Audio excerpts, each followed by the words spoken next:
make a clutch like that happen in the grand finals. It is not easy, ladies and gentlemen.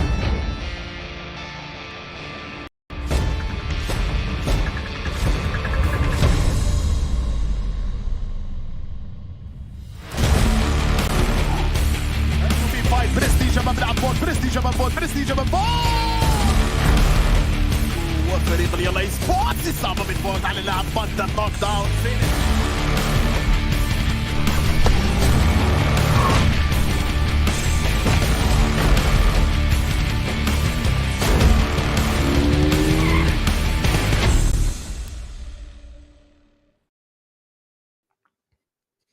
Welcome everybody to PUBG Mobile PMPL.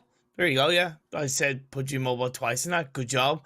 Imperium, good job. The 2022 Spring Split Arabia. We're into the second week of action. This wonderful tournament is brought to you by Oppo. Upgrade, performance upgrade, fun. Celebrate your winning spirit with the brand new Oppo Reno 6 series. The design smartphones for the PUBG Mobile NASR Esports 2022 year. My name's Imperium with the wonderful Zute, and yeah, it's a new week, new opportunities for these teams to, I suppose, continue to get the job done or really kickstart their PMPL. Yeah, coming into week number 2, we're kind of in a way getting into our midpoint of the tournament for PMPL, but that's just the qualifiers, right? This is the week 2 of the league play. We got one more super weekend after this one. And if you take a look right now, we are on that schedule. We are on the 21st, week number 2. It'll lead into the second super weekend. And then we got a third one that will determine who qualifies into the league finals.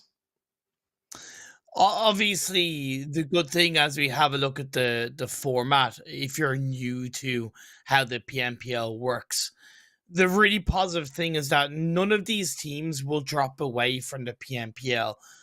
If they do badly, they'll just come back in the full split. They'll want to do better. They'll need to do better. For themselves. But with this league play, 20 teams in across 5 groups. That's the most important thing in terms of the left-hand side of the screen, Zute. 4 groups / matches per day. For 4 group games per day, 5 matches per day. So it just means that we're going to see all 20 of these teams play and to get a bit of a bigger scope on how really some teams need to have improved from last week. Yeah, so you're talking about improvement from last week. Obviously, the teams that didn't do too well in the Super Weekend, they want to do better here in the league play, get their mojo in, get back into their groove of things.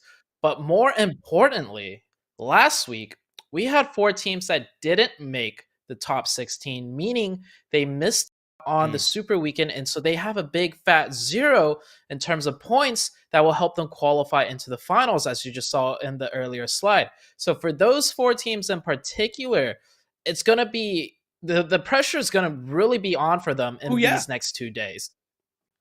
Yeah, we're really going to be looking out for them. They've had a number of days to not only watch the Super Weekend and see how the teams have been performing, rotating, developing, but they've then had time to look at themselves, do the relevant VOD review, play any other relevant events and scrims, and really nail down a much stronger level of performance coming into this week. So DDD Esports, Headquarters, the Mind Weapon on 4K Esports, you 4 teams, we're really going to be looking out for you because you can shake up the bottom of the Super Weekend standings if you push a team that, like Dunak, who haven't been performing the best, if you can push them out of the second Super Weekend. So the opportunity, the chances there for you to shine and shows what you've got. It's always what I'm looking out for.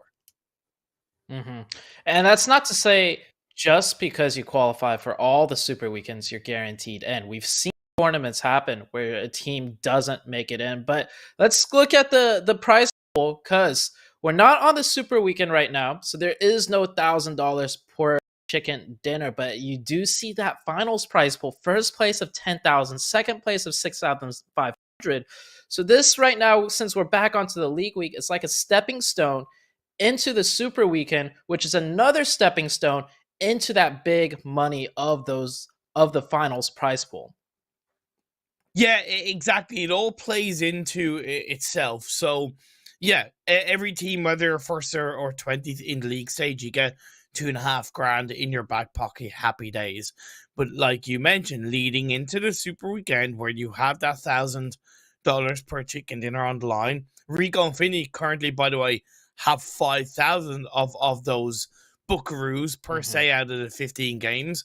And then it not only gives you money for getting wins in Super Weekend, but like you mentioned, plays into the finals where a little bit of bigger money is on the line. At the end of the day, it's a total prize pool of $150,000, and that doesn't go astray. It may not be on the mind of the teams in the moment of the games, but it certainly is when you're looking at where you want to aim for, what motivates you to succeed. Money is power, man, and money goes a long way in that regard. Looking a little bit back, the schedule, should I say, for today's games, Erangel, Sanhok, Erangel. We'll kind of get into that in a bit, especially as, this is the Sanhok week. But I do want to take a moment, Zute, to at least touch upon a couple of teams from last week that we were a little bit impressed with and kind of stepped up to the plate. I know it was last week in terms of the Super Weekend, but I think it's important to kind of highlight those teams. One was Rico. They were absolutely solid and consistent throughout the whole of the 3 days. Oh, yeah. You talk about Rico. You mentioned how they managed to get $5,000 in their pockets already. That's already half of the finals first place prize. So in a way, right, this league week isn't just to qualify for the super weekend to get points to get into the finals. There's actually a tremendous amount of money to be made in each super weekend alone. And if you're a team like a Rico or another team that could get those chickens, you could already start padding your pockets. And now I know the competitive spirit, it's not about the money, but it's just definitely a incentive. When there is money on the line, teams definitely play more seriously. They take things, much more try hard, so to say. But taking a look at these groups, we are on alternating groups. This is the league week, and so we have 5 different groups. Each match will have one group setting out. For the very first match, we will be seeing groups A, B, C, and D. So group E will be sitting out on the first one. Nigma Galaxy, Revolution, 963, and the MyWempa KURD will not be in the first match of Erangel. But after the 2 days of League Week, all of the teams will be playing the same amount of matches, so it will all be fair and dandy. And Nigma Galaxy, they're not playing in the first game, but I think they deserve a little bit of an extra game break with how they pulled out a massive day 3 of the Super Weekend performance. They shot up from 15th to 3rd in the Super Weekend standings, like 94 points in 5 games. Absolutely incredible from them in the final day of the Super Weekend. Oh yeah, Nigma Galaxy going from 15th all the way up to the top of the leaderboards in just one day alone. That's an absolute massive improvement. So we know we're coming back into the league week where things are a little bit different compared to the super weekend. But for a lot of these teams that might have struggled in the super weekend or looking to improve their game from the super weekend, they will try and carry that into the league play, and they might alter some strategies or improve on their current strategies. So yes, the name of the game is top 16, but I'm willing to bet you, Imperium, a lot of these teams just aiming for that top 16 to qualify than Super Weekend. If anything, they're more focused on their own gameplay and prepping to have a much better Super Weekend than they might have last Super Weekend. And do you think that's why, let's say, Nigma, who I alluded to, maybe pulling off a Nova per se and just trying different things in the first couple of days of Super Weekend, and day 3 they thought, okay, we're in 15th, let's have a bit of a banger of a day. Maybe not expecting as good of a job as they did do, but let's pull off a little bit stronger of a day. So when we get into the second week, we can more comfortably try those different strats, try those different kind of personal things so that we learn more, we develop more, and we're just having those building blocks of information coming into the second Super Weekend. Oh yeah, day number 3, they play like a completely different team. Obviously, the results speak for itself, but you could quite literally see in their play style, they were taking fights. Whereas in the previous days, they literally did not take fights until they were the ones being pushed or they were forced to do so to go into the next circle. But on day 3, we saw them take fights, even though they had other options in the circle that they could have gone to. They took a lot of third-party opportunities. And I want to see that same Nigma Galaxy coming into the league week. And if anything, they have a lot more leeway because they just need to make top 16. So if they play aggressive and make some mistakes, they can learn from it and not be punished too hard, because that point threshold to make it in the top 16, definitely not as, important as the points you would try to gain in each super weekend. Like coming into this week, trying to throw a bit of speculation out there, or at least using your own previous experience as a competitive player. When you're a team like Triple D, Headquarters, 4K Esports, I of course Mind Weapon, but they're not playing in this game one. But what's your mentality? What do you think they're coming into this week looking to do in terms of, do they try and go ultra aggressive? Do they try and play ultra passive and hope that the pendulum swings in their way? What do you think is kind of, or what elements of mindset are going through their head? Oh, I'll tell you one thing. No team in this format ever really expects to not make top 16 for each super weekend. And that's speaking from personal experience. And I have missed super weekends before on the global championship stage. And our mindset after we miss the first super, or if we miss the super weekend, we just always think like, okay, just focus on our game.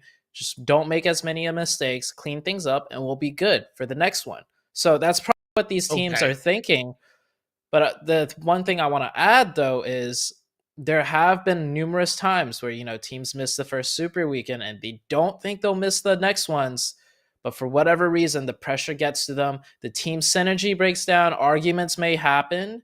And they just might be that one team that sees their way out very early on by missing 2 super weekends in a row. Now, I don't want to say it's going to happen to any of these teams here. If anything, it'll be much more interesting if all 4 teams that didn't make the first super weekend make the second one, because then there's going to be a lot of point scramble near that bottom top 16 for teams to try and qualify into the finals. Yeah, that's what I want to see too. I want to really see it kind of being whittled down to the final game of the final day of the final kind of super weekend, right? That's what I really want to see it boil down to. It adds drama, adds intensity, adds excitement to not only the teams that are playing, but the people who are watching and us as commentators. Whether that happens remains to be seen. I know a team like Headquarters have had a decent bit of success in PUBG Mobile across the years. Seeing them not qualify for the first super weekend was a bit of a big surprise. So I think out of the kind of 4 teams, I'm like looking at them to be the leaders of the pack, to be the kind of like torchbearers and say, hey, come on guys, let's go. We're gonna do this. We didn't make it through the first super weekend. We're gonna do it this weekend, right? I think there's that element of strength there that Headquarters can carry that torch in the second league week. Yeah, I will say for the 4 teams that didn't make it, I am expecting them to play a little more passive. I don't expect any of these teams to be that team that takes those 4v4 fights unnecessarily, which is probably a good thing. Usually teams that have the initial confidence to take those 4v4s are teams that are very strong, that should make it into, the first super weekend.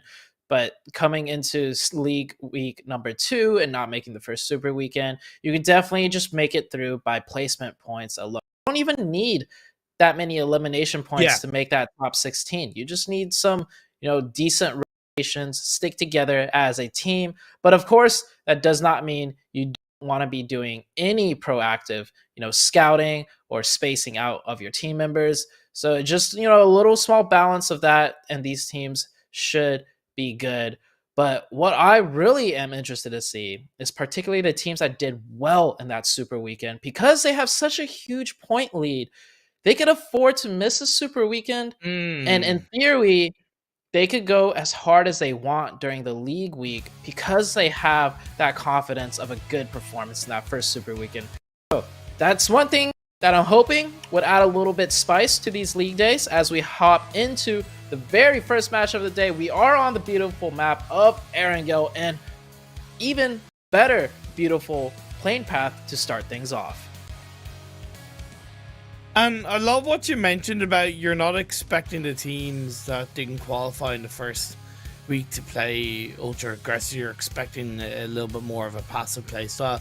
It's not a bad thing, because when you look at the cutoff point was 41 points in the first league week. I'm not saying it's going to be the same this week, but if you play off that number, it's about 5.5 points per game, right? So yeah. It's accessible. That is accessible. I think 5 to 6 points per game is more than, that's a squad wipe and a half. That's a kind of a top 5 and a couple of eliminations. That's very easily accessible for the teams that didn't make it through, and then some. Ooh, I like this first circle. A circle that we usually see, so we could see an interesting Nigma Galaxy not in the lobby, and they Pachinki, and there's nobody in Pachinki, which I don't mind seeing. I like the teams that don't just alternate their drop spot because of another team in the lobby. They stick true to what they're comfortable with. They are, ironing out their strategies, so to say, from a specific drop. And yeah, I think alternating your drop spot is only when you're in a desperation, type of situation where the place you drop is not working out for you, and so you'll alternate your drops based on the groups that are playing. But like, for example, you start taking Pachinki now, and you have a good game in Pachinki due to rotations and circles, whatever the case may be, Nigma Galaxy is more than likely going to be in the Super Weekend. So come Super Weekend time, what are you going to do? Are you going to try and fight for Pachinki? Most likely not. Yeah. So to your original drop spot, develop that rotational pathing, develop that strategy and timing out, which, I absolutely don't mind. And RTG, real quick, Imperia, still doing a very interesting 2-1-1 split all the way from Rozhok up into the west side of Yasnaya. So not being punished for that just yet. And I'm feeling like eventually at some point, a team's going to take note of that. And when they get desperate for points, they might just isolate those players and take some early Elim points. Yeah, that could have been the case with Headquarters. Now, I'll be honest, I forget if Ruins Watertown split is a normal drop from Headquarters, but 2 of the RTG players did drop extremely closely to Headquarters. And again, I think it plays off what you mentioned about teams being passive. Maybe Headquarters thinking it's not worth us really challenging this. We'll let them grab a couple of vehicles and play into their own game. We'll just loot up and we'll play into phase 1 as a full squad without taking any real risks. And I still gotta kind of give them props for that. Yeah, so here you see on your screen, you have 2 players of RTG in the city of Yasnaya, and then you have 2 of them in Rozhok. That is about like 1,500 meter split. It's a big one. Yeah. And there's a 4-man team of Falcons in Yasnaya, and there's a 4-man team of NASR and a 4-man team of Headquarters just right next to Rozhok. So when push comes to shove, if any of the teams I mentioned really needed the points, they could basically take a 4v2 off drop if they wanted those Elim points. Yeah, that's definitely fair. Obviously, with the phase on circle that we have in front of us, that's not really going to be worth it for Falcon. with how easy it is for them to either stick around on the eastern side of Yasnaya or maybe play 2 onto the Lion King hillside and then 2 on the eastern edge of Yasnaya. The big potential for a good phase 1 control is open.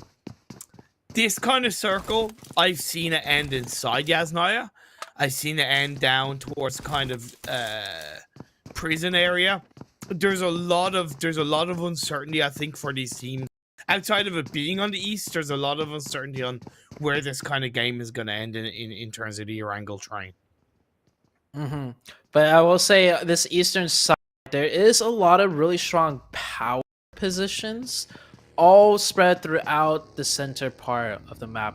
And I think yes, with a circle like this, it makes for unless if it goes into Yasnaya or goes all the way up and north into Stalwart, I'm predicting we're gonna see kind of a more structured game, simply due to the fact that there's key locations which control a certain amount of territory around them, which all of these teams should be very familiar with. So teams should be able to navigate it pretty well in terms of, okay, we have opportunities to take these positions here, or we're a little bit late on the rotations, so we'll just wait for the next circle shift. So I'm imagining we're going to see a lot of teams left alive towards the late game compared to some of the crazier Erangel shifts that we've had earlier in last week. Triple D, they dropped in Military Island. They have 2 in Novo, 2 in Military Base.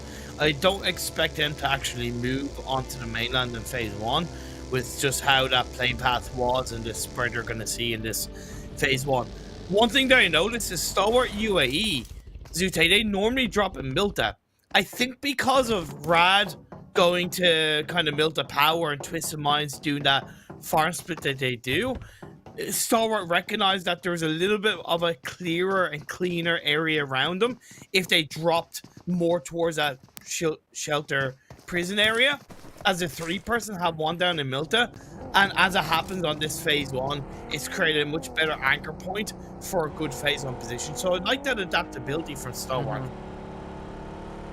Stalwart UAE, definitely a team to keep an eye out for. They did quite well in the Super Weekend, actually. They finished 4th overall with 125. And the reason why I want to highlight Stalwart UAE is that, well, another Stalwart team that some of you guys might be familiar with is the Mongolian Stalwart team, a team that, you know, really kind of put themselves on the map last year. Their PMGC performance, probably not as well as they expected themselves to do, but they still did decent. So it's always cool to see, you know, these orgs like Stalwart picking up teams from different regions, and I'm always curious to see, will their play styles transfer over? Do they have a similar coach? Do they mold their play style behind different ideals and approaches to the game? And as far as Stalwart UAE, they're not as aggressive, I would say, as the Mongolian team, but that Mongolian team is built different, okay? But they're still a really good team, 4th overall. So team that I definitely keeping an eye out for, and quite a promising and fun team to watch. So RGG kept 2 of their players who were in the Western edge of Yasnaya there, and the other 2 players joining up. Stalwart UA in a bit of a 3-1 split for the time being as we get into the very tail end of phase number 1. Rico moving away from Severny and Dunak in towards Stalwart area. KONQUEROR looking for a couple of the Twisted Minds players outside of far and opportunistic movement from KONQUEROR, but Twisted Minds, they only suffer 1 knock. Yeah, we do see 1 knock going down, but this is not, you know, unfamiliar territory for Twisted Minds. If anything, they prefer those early game engagements as a team that's extremely aggressive, and if anything, we might see them commit to that fight, even though they're the team that had the player knocked first. But I do want to say, during the Super Weekend, we've seen Twisted Minds struggle a little bit in terms of positioning. So coming into the League Week, we might see a different Twisted Minds almost as they try to adapt their strategy. 2 of them are down as the circle does shift up north towards the Yasnaya area. It seemed like for the most part, KONQUEROR seemed to have this fight well wrapped up. They lost to Rio as a confirmation, but that knock onto Kato, followed by Vigors, Twisted Minds, they just have 1 player left. And that's going to be then one and done at the hands of Grozer, should I say. And yeah, good stuff from Conqueror Rock. They basically rotated ahead of Twisted Minds, blocked them off, got the first knock, and they played on that knock. Really, really solid stuff.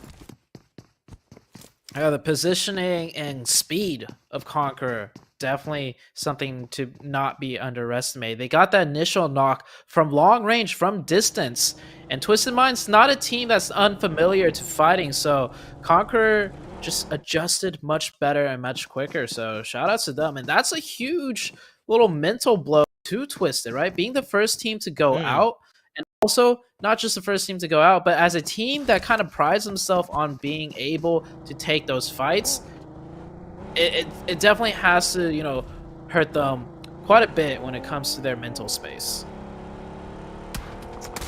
NASR Esports, Batika trying to roam around to get some information. The scout movement can go against them, but the back-end support means Never Alone needs to just be a little bit careful playing on top of the roof of the building. It's a 4-man spread for Falcon. I really like that. KAMIKAZE have the Alamo area underneath their control, which I absolutely love inside this phase 2. That's a beautiful spread. Each player in those positions control their own kind of power position. Each of those, you know, segments of the map control a nice, I would say, up to 200, 300, you know, meter radius of bubble of pressure, and that's all within the center of the circle. So almost no matter where the next circle goes, they'll have good sight lines of another key central power position for them to all group up towards, if that's what they're looking to do. And this is circle number 2, heading into circle number 3. Unless if the circle goes a hard shift to the west, we're gonna finally kind of see a northeastern circle come into play here. And that's a circle that we haven't seen quite yet out of this PMPL so far. So really curious to see how this teams adapt to this situation. Triple D, yeah, wait until phase 2 to play into the circle. And I gotta give them props. As a team that didn't make it into the first Super Weekend, I think that is overall a solid rotation, playing on the very eastern coastal line of the mainland. It's as much as possible out of mind. We do see, unfortunately, one of them goes forward for absolutely no reason in my eyes and gets caught out by Rad just as the next circle was about to pop up. Ooh, so we have this new circle on your screen. North of Mansion is actually a bunch of hills and forests and dips. Yes. And this area of the map, even though the update has been out for a while, in competitive play, we don't see this area too often. So it could get very tricky for these teams to play around it. And you see one team, they left that mansion and they grouped up as 4 right there. I do believe that is the Stalwart UAE team. So they want to take control of that center spot. They want to take control of those hills. And those hills, by the way, a lot of teams could easily encroach close upon it and still remain safe. Well, like the hills being alive with the sound of music, it seems like these hills of Erangel are going to be filled with the sound of gunshots, as all these teams are going to be trying to protect their area inside phase 3. A little bit of a look back on what Conqueror Rack did to Twisted Minds to finish the final blow onto that squad. As inside the minimap, you can see Dunak having a 3-person spread. They have the full squad up. Of the fact that it's a 3-1 split, I think it kind of makes sense, and it plays for that kind of sacrificial lamb aspect of what can be a successful game in the world of PUBG Mobile, although Reef isn't really too far away. We just saw a player of YaLLa go down to Stalwart UAE. Maybe one of the YaLLa players was scouting those hillsides of the UAE team, and he got knocked and thirsted for that. And oh, here's the Stalwart team. So it's actually not Stalwart Esports at those hillsides. It is instead 4K Esports that's playing at those hills just south of this position.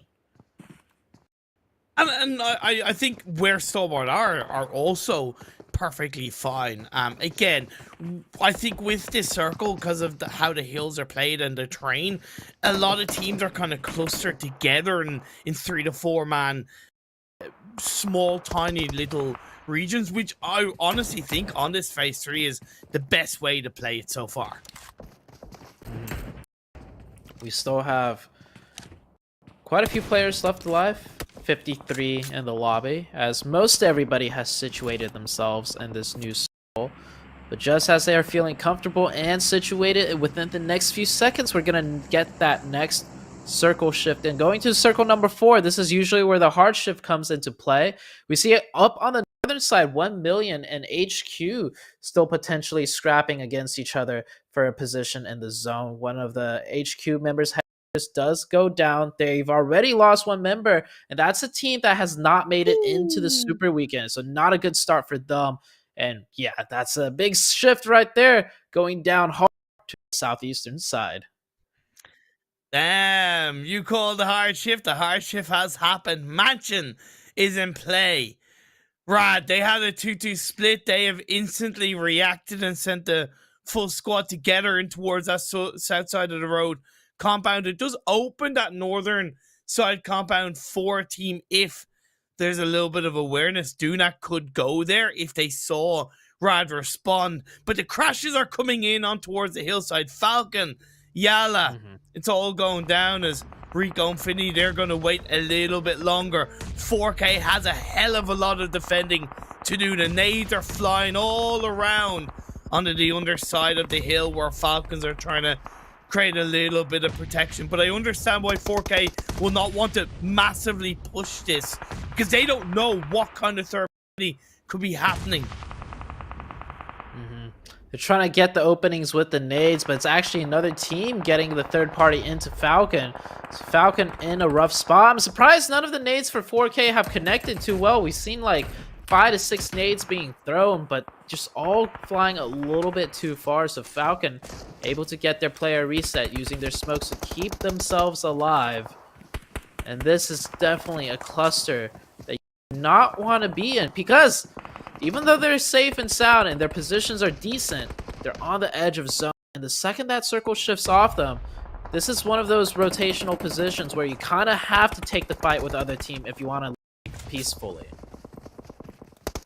And I appreciate that 4K seem to be looking around them, right? Not only to make sure they're not getting third party, but to potentially think about that next circle shift and how they might have to move so quickly. They're allowing, although Rico are getting the elimination points, they're allowing Rico to do the hard work for them. Rico played in on towards this very western side, moved in from the northwest over onto the western edge, and now they're looking to crash in 4K. They're Rad right in front of them. Rico now pulling in. Beautiful.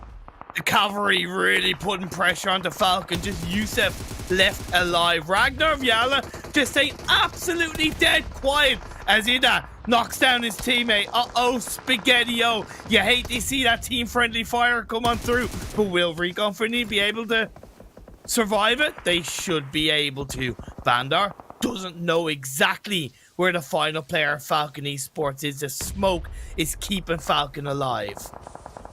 I think he thinks 4K is the Falcon team because he's completely disregarded Yusuf, who's right behind him in the smoke.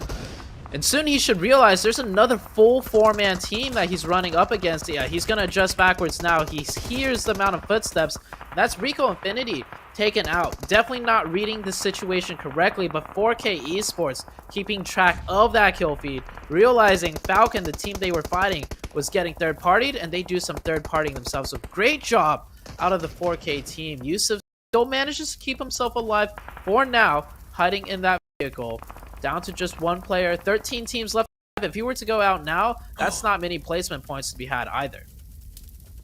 And the next circle does pop up, and 4K are given an ounce of hope as it shifts in their direction on that western side. Rad, the compound that they moved into as a full squad, is still inside. Dunak, I said they could go where Rad had 2 players on a circle to go, and they did do that, but it's now outside the circle, and they need to try and get rid of 1million.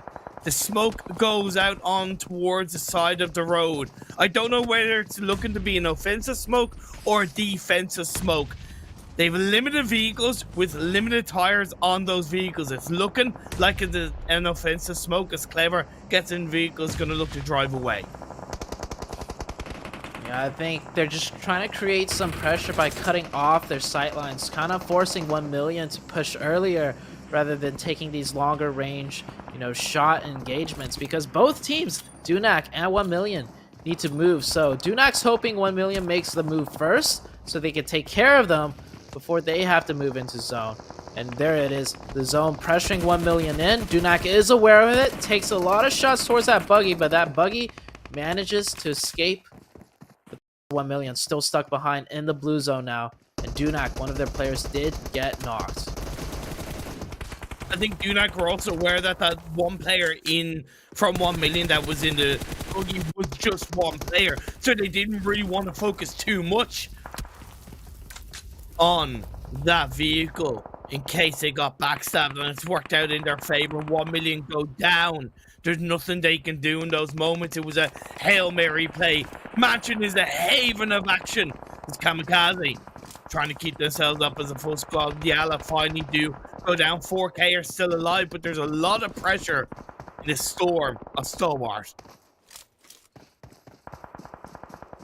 KAMIKAZE holding down the mansion area, trying to structure their way into this push using their smokes, using the split formations. I think will be okay. Triple D on the meanwhile taking a fight against NASR Esports. Definitely pressed into a huge disadvantage as KAMIKAZE and NASR has them sandwiched. And there's much room to work with. They're going to need to create some spacing with those Uto, with those grenades, but NASR trying to do the same to rain down the destruction onto Triple D themselves. Yeah, NASR have a bit of a cleaner spread as well. Okay, it means that they're low-key being picked off, but I do think they have stronger sightlines on towards the members of Triple D. Hamko in the back line. Stalwart did go down. 4K are continuing to survive the storm as Humam does. He doesn't. He gets knocked by NASR. Hamko steps up, and that's the angle of pressure that NASR are applying to Triple D. Triple D still managing to keep 2. Next circle shifts on up, and we're getting the circle ending very close by. Just take a look at all these little different hills and slopes in this area. So many teams able to play in this section of the map with no real hard cover. There is one hard cover left into play though, and that is the side of Rod, as CONQUEROR taking a fight with K12.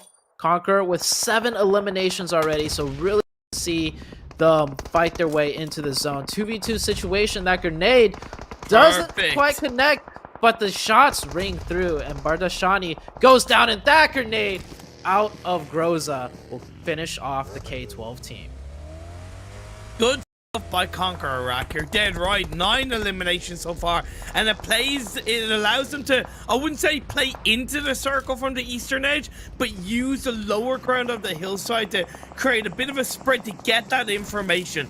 Rad, you said their compound is in the circle. They have the golden spot, but if there's a number of teams looking in their direction, can they protect themselves from that area? Can they stop themselves from getting crashed upon, from getting third-partied, fourth-partied? It remains to be seen as Triple D, they're down to just 1. Jammaz too risky to go for the revive. He knows he's better off trying to survive until the bitter end as a solo player, as NASR continue apply the pressure, continue to swing in from the southern edge of the circle. The sprawling hills to the north of Mansion is theirs to control, but they're gonna have to deal with the might of CONQUEROR soon enough.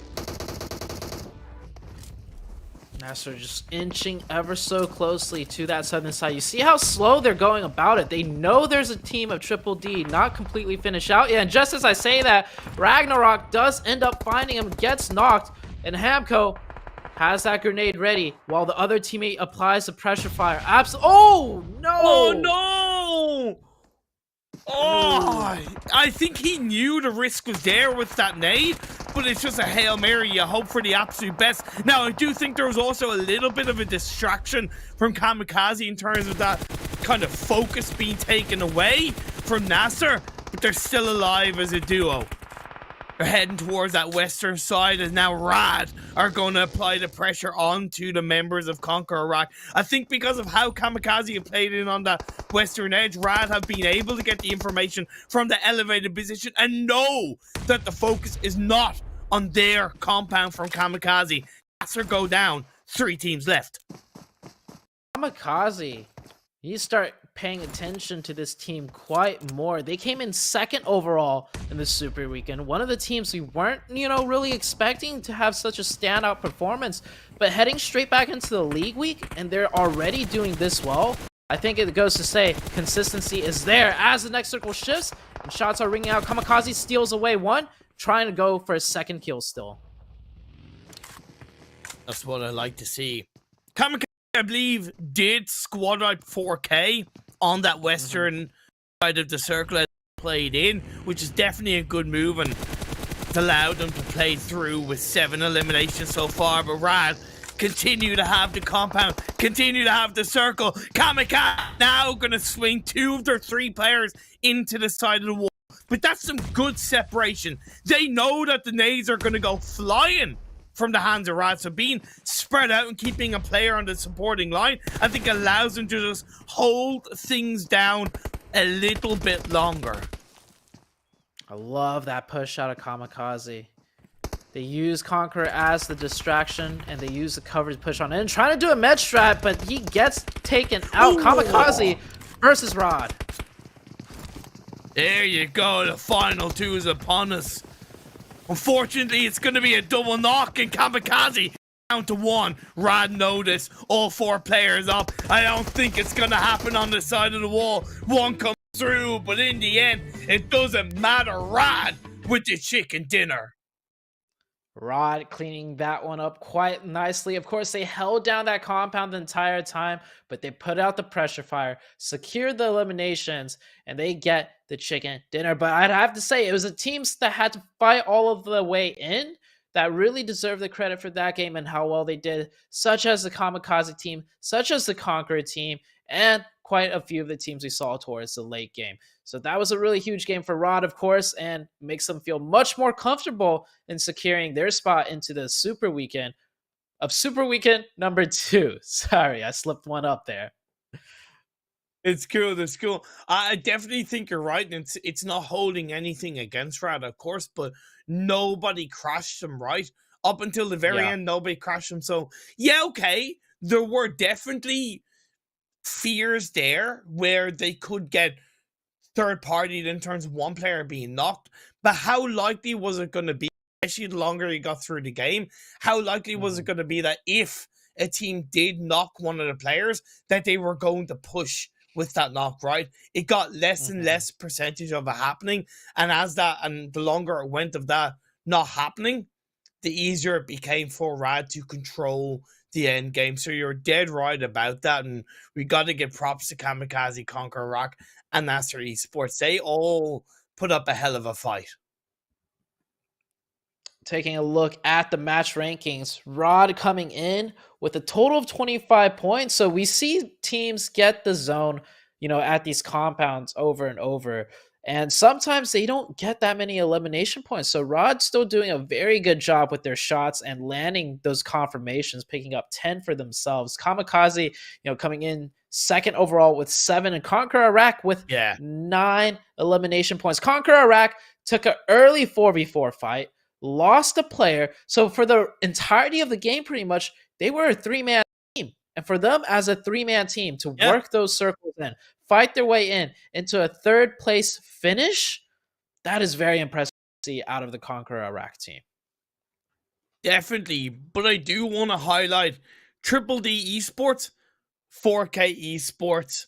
They got 8 and 6 points respectively. So as of right now, I know it's only 1 game of the day and 1 game of the league play, but as of right now, they're above that 5.13 average of the cutoff point of last week. So it is a good start for those 2 teams in the league week 2. It hopefully will allow them to build a little bit more confidence. It wasn't a dominating, sparkling game, but it was still better or as good as what we've seen from them in the first league week. Yeah, the most important thing is that this being the very first match for a team that didn't qualify last Super Weekend and they did decent is huge. Keep in mind, last week for 3 days straight, they didn't do anything but watch the games Yeah, play out. So for them to finally play and do well, that must feel really good. As for the teams that didn't do too well, though, looking on the second page of things, we do see Rico Infinity, bowing out quite early in that match. Of course, a team of their caliber, I'm pretty sure they're not worried at all. Twisted Minds, not expecting them to get taken out so early in a 4v4 engagement. And Headquarters, now this is a team that yes. didn't qualify last Super Weekend, and they start off the very first match with a 0-pointer. That's going to shake their confidence quite a bit coming into the next few matches of this league week. Definitely, and kind of I was keeping an eye on them through this first game, and their fights weren't shown on broadcast, Mhm. mainly because they were getting picked off. They lost a player early on when they rotated through kind of Rozhok, and they got Mhm. caught out by NASR.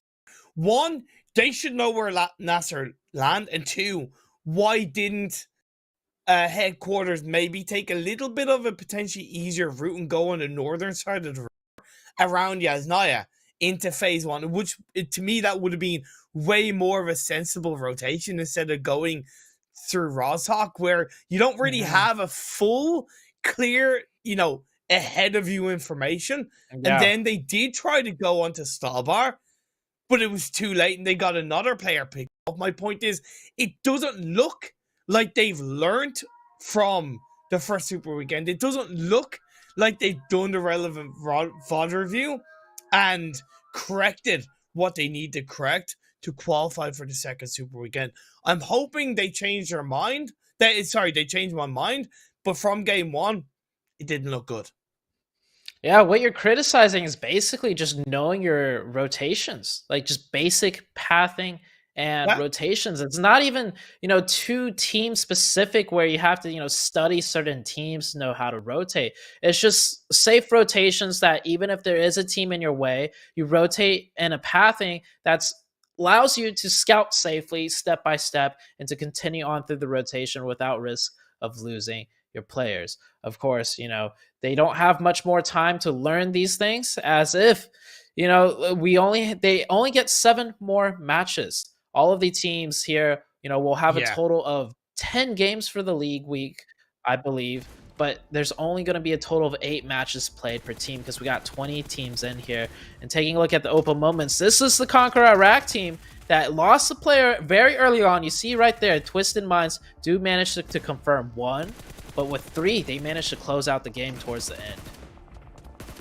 Yeah, that's a really good point. The fact that they lost a player early on and still were able to pull out the strong performance they did does show their resilience and their ability to not only adapt but still strive and thrive throughout this game. I was really happy to see how proactive 4K Esports were in that western edge of the circle, because it is oftentimes so difficult to control the edge of the circle even if you are inside it. It's so difficult, and I think 4K played a fantastic balance of being proactive and being sensible. Yeah, I just saw that team nade once again, and I gotta go a little bit hard on Hamco. He was, Go for it. prone behind a buggy, had the third eye peek. If you guys don't know what third eye peek is when you're Yeah, holding that grenade, you touch that third eye and you drag it down so you can see a bit clearer exactly where your grenade was going. And looking at that replay, Imperium, he knew exactly where that grenade was going. It didn't even touch past the buggy.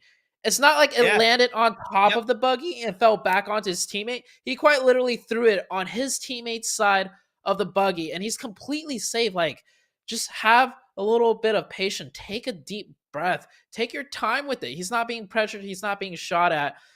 And the reason why I'm so critical on that is because if he got the finish with a grenade, that was an easy revive. And then it would have been a 3v3 with the KAMIKAZE team on their side. And they could have taken out the KAMIKAZE team and quite potentially given themselves a lot more elimination points and a lot more placement points heading into that end game. Yeah, I love how kind of critical you are on those smaller things because it's that domino effect. You're dead right. Mhm. Well, look, we have the third eye of what's going to be coming up in a bit. That's going to be the wonderful craziness of Sanhok as we delve into game two. Before that, we do have to go for a break. See you guys in a couple of minutes.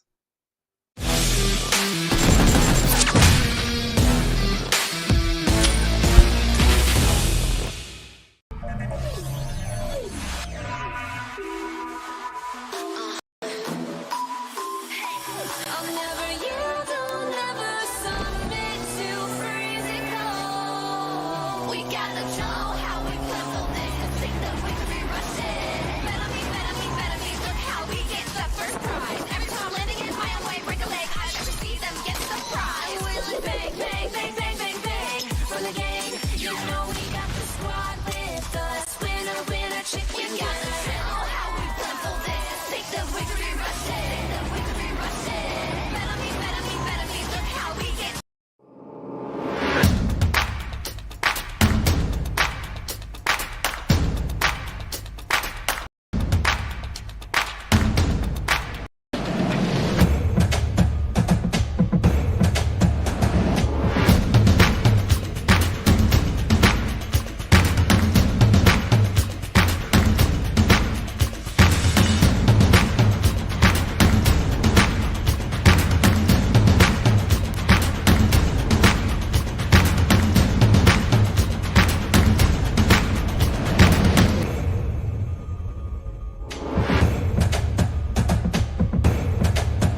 Welcome back to the PMPL Arabia 2022 Spring. We are right into the start of the League Week 2. You can join in on the conversation with the hashtag PMPL. Follow all of the relevant social channels, whether it's YouTube, Facebook, Instagram, Twitter, TikTok, unfortunately. But my point is the channels are there for you to join in on the conversation. Let us know how we're getting on. Let us know what you're thinking of the games and what teams, more importantly, you are supporting. Do tell you what teams are you supporting? Oh, what teams am I supporting? Easy way out, all of them. Because as an ex-competitive player, I know how it is. I know how it is to, be the team near the top, be the team near the middle, and be the team near the bottom. Like throughout my career, I've been in all of those, different rankings, coming from, a top team from North America to, just to put it bluntly, being a bottom team globally, because North America still has a lot of catching up to do. But all throughout, it's a journey, and I know the blood, sweat, and tears that goes into it. So even though, of course, we might seem biased towards the teams that do better, that's simply us, just praising them and giving them recognition. And for the teams that don't do as well, when we criticize them, it's not so much because we don't like them, but it's more so out of a, trying to improve and just to, make them aware potentially of their mistakes and to hope to see them do better in the future. Always. And I love kind of highlighting when either, a team has done what I've recommended or what I believe is a step in the right direction and it's worked out. I also love when they do something that I've said is maybe a bad idea and it works out for them. And I hold my hand up and go, yeah, cool, you proved me wrong. Thank you, because it means I learn, they learn, everybody wins. And again, it's all with the mindset of wanting to see these teams improve. Game 2 is going to be coming upon us. Sanhok, right? It's a crazy RNG-filled world of Sanhok. But I do think for the most part, the Sanhok games have been pretty meaty. They've been pretty good. They've been pretty positive. And I think out of all of the Sanhok games we've seen, they've been mainly on the mainland. And that's a good thing in my eyes. And one team that really stands out on Sanhok that didn't play the first match that will be playing the second match is Nigma Galaxy. I don't even know if I should mention them, because it's not really like they have a lot to contribute on the Sanhok map. To put it simply, they med strat up to second place quite consistently. But there is that coming up on Sanhok. As crazy as everything is, that's one thing that always seems to stay consistent. You know what's also consistent, Zute? Our wonderful streaming partners over at Nemo TV. You can watch a hell of a lot of PUBG mobile action over on Nemo TV. So look, get your eyes, ears, head, shoulders, knees, and toes over there and watch some fantastic PUBG mobile action. I'm really glad you bring up Nigma Galaxy as a team in Sanhok, but I don't think we've seen that many teams pull out heel straps in the Sanhok games. I don't think we're really seeing that kind of a priority. I do believe that teams want to be able to win on the map, and you're only ever going to get as good as second with the heel strat, so you need to be able to control the map, to be able to control your area, and I think a lot of teams are really trying to do that. Yeah, so we're live heading into the battlegrounds of Sanhok. Now, this is the first time we see Sanhok being played in the league stage, and with the league stage with 5 different groups with alternating teams, there's a high chance that some teams might clash and not know who drops where. So that's one thing I'm taking a look at here. Nigma Galaxy, of course, dropping in that southwestern side as they per usually do.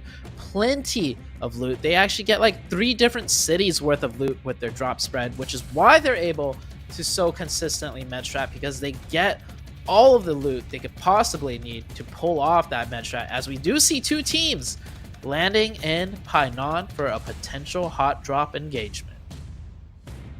And it's 2 teams that need all the points in the world, baby. 4K and headquarters. Now, Headquarters started the league play week 2 with 0 points in the previous game. 4K has much better faring off. What will be the result? Will both teams crumble? Will both teams succeed? Will Headquarters look to disengage? If you were Headquarters, Zute, coming into this game and having this hot drop scenario in front of you off the back of the 0-pointer game 1, what would you do? Given the circle, definitely disengage, right? Headquarters as a team, their mental's kind of not there. And I don't mean like right now their mental isn't. I quite literally mean like if you miss the first Super Weekend and have a 0 point on the first game, even if you guys feel like you're mentally sound to take this fight, frustrations will rise very quickly due to any small mistake, simply because they can't afford any more mistakes. So just don't take this fight and try and disengage. But when you're disengaging, make sure you use the cover of the buildings. Like if you're running up the hill, run up the hill from where you have the buildings to your back, so you could use that for cover to get up further up the hill. Don't run down in the middle of the spacing. This Headquarters team looking a bit flustered and all over the place. And I feel like with that, they're going to try to not disengage, as YaLLa almost does get knocked. So this kind of just makes them waste time, and overall, not good for either team. 4K, they're doing something extremely sneaky. If you see right now, the small map in the top right-hand corner, you only see 3 4K players. That's because Anaconda has dipped down a little bit more south, gone across the river, looting up the few buildings that's outside of the pylon on the same side of the road as Headquarters to free a couple of knocks and an elimination points if he gets the timing off. But as of right now, the information needs to be given over to the rest of his team on the fact that Headquarters are successfully starting to disengage up that hill. Headquarters do make the disengagement, and Anaconda just definitely a little bit too slow to the punch. He's still looking into the pylon area. If he just laid prone exactly where we saw him, but looked up the hillside, he could have easily gotten 1, maybe even 2 knocks with the timing of things. But it works out in the end. I would rather see this Headquarters team, have a chance at making it into the Super Weekend by getting a decent second game, which will add more spice to the mix in terms of what teams could potentially qualify for the second Super Weekend and in domino effect qualify into the finals. So Headquarters, they make it out for now, but they still have a long ways to go, as we haven't even touched on the circle. The circle is a pretty northern circle with a small slight chance that the circles might just hard shift towards that northwestern island as we see the game continue on. Mindweb and iKURD, one of the teams that didn't make it into the first Super Weekend. So this is their first game of League Week 2. So eyes are going to be on them as of right now. They are in that Tapmock Cow Hillside area. So in terms of Phase 1, great spot to be in. That in itself, we always know, poses its own challenges because teams are heading towards you. So the Mindweb and iKURD, you need to focus one specific area and make it your own.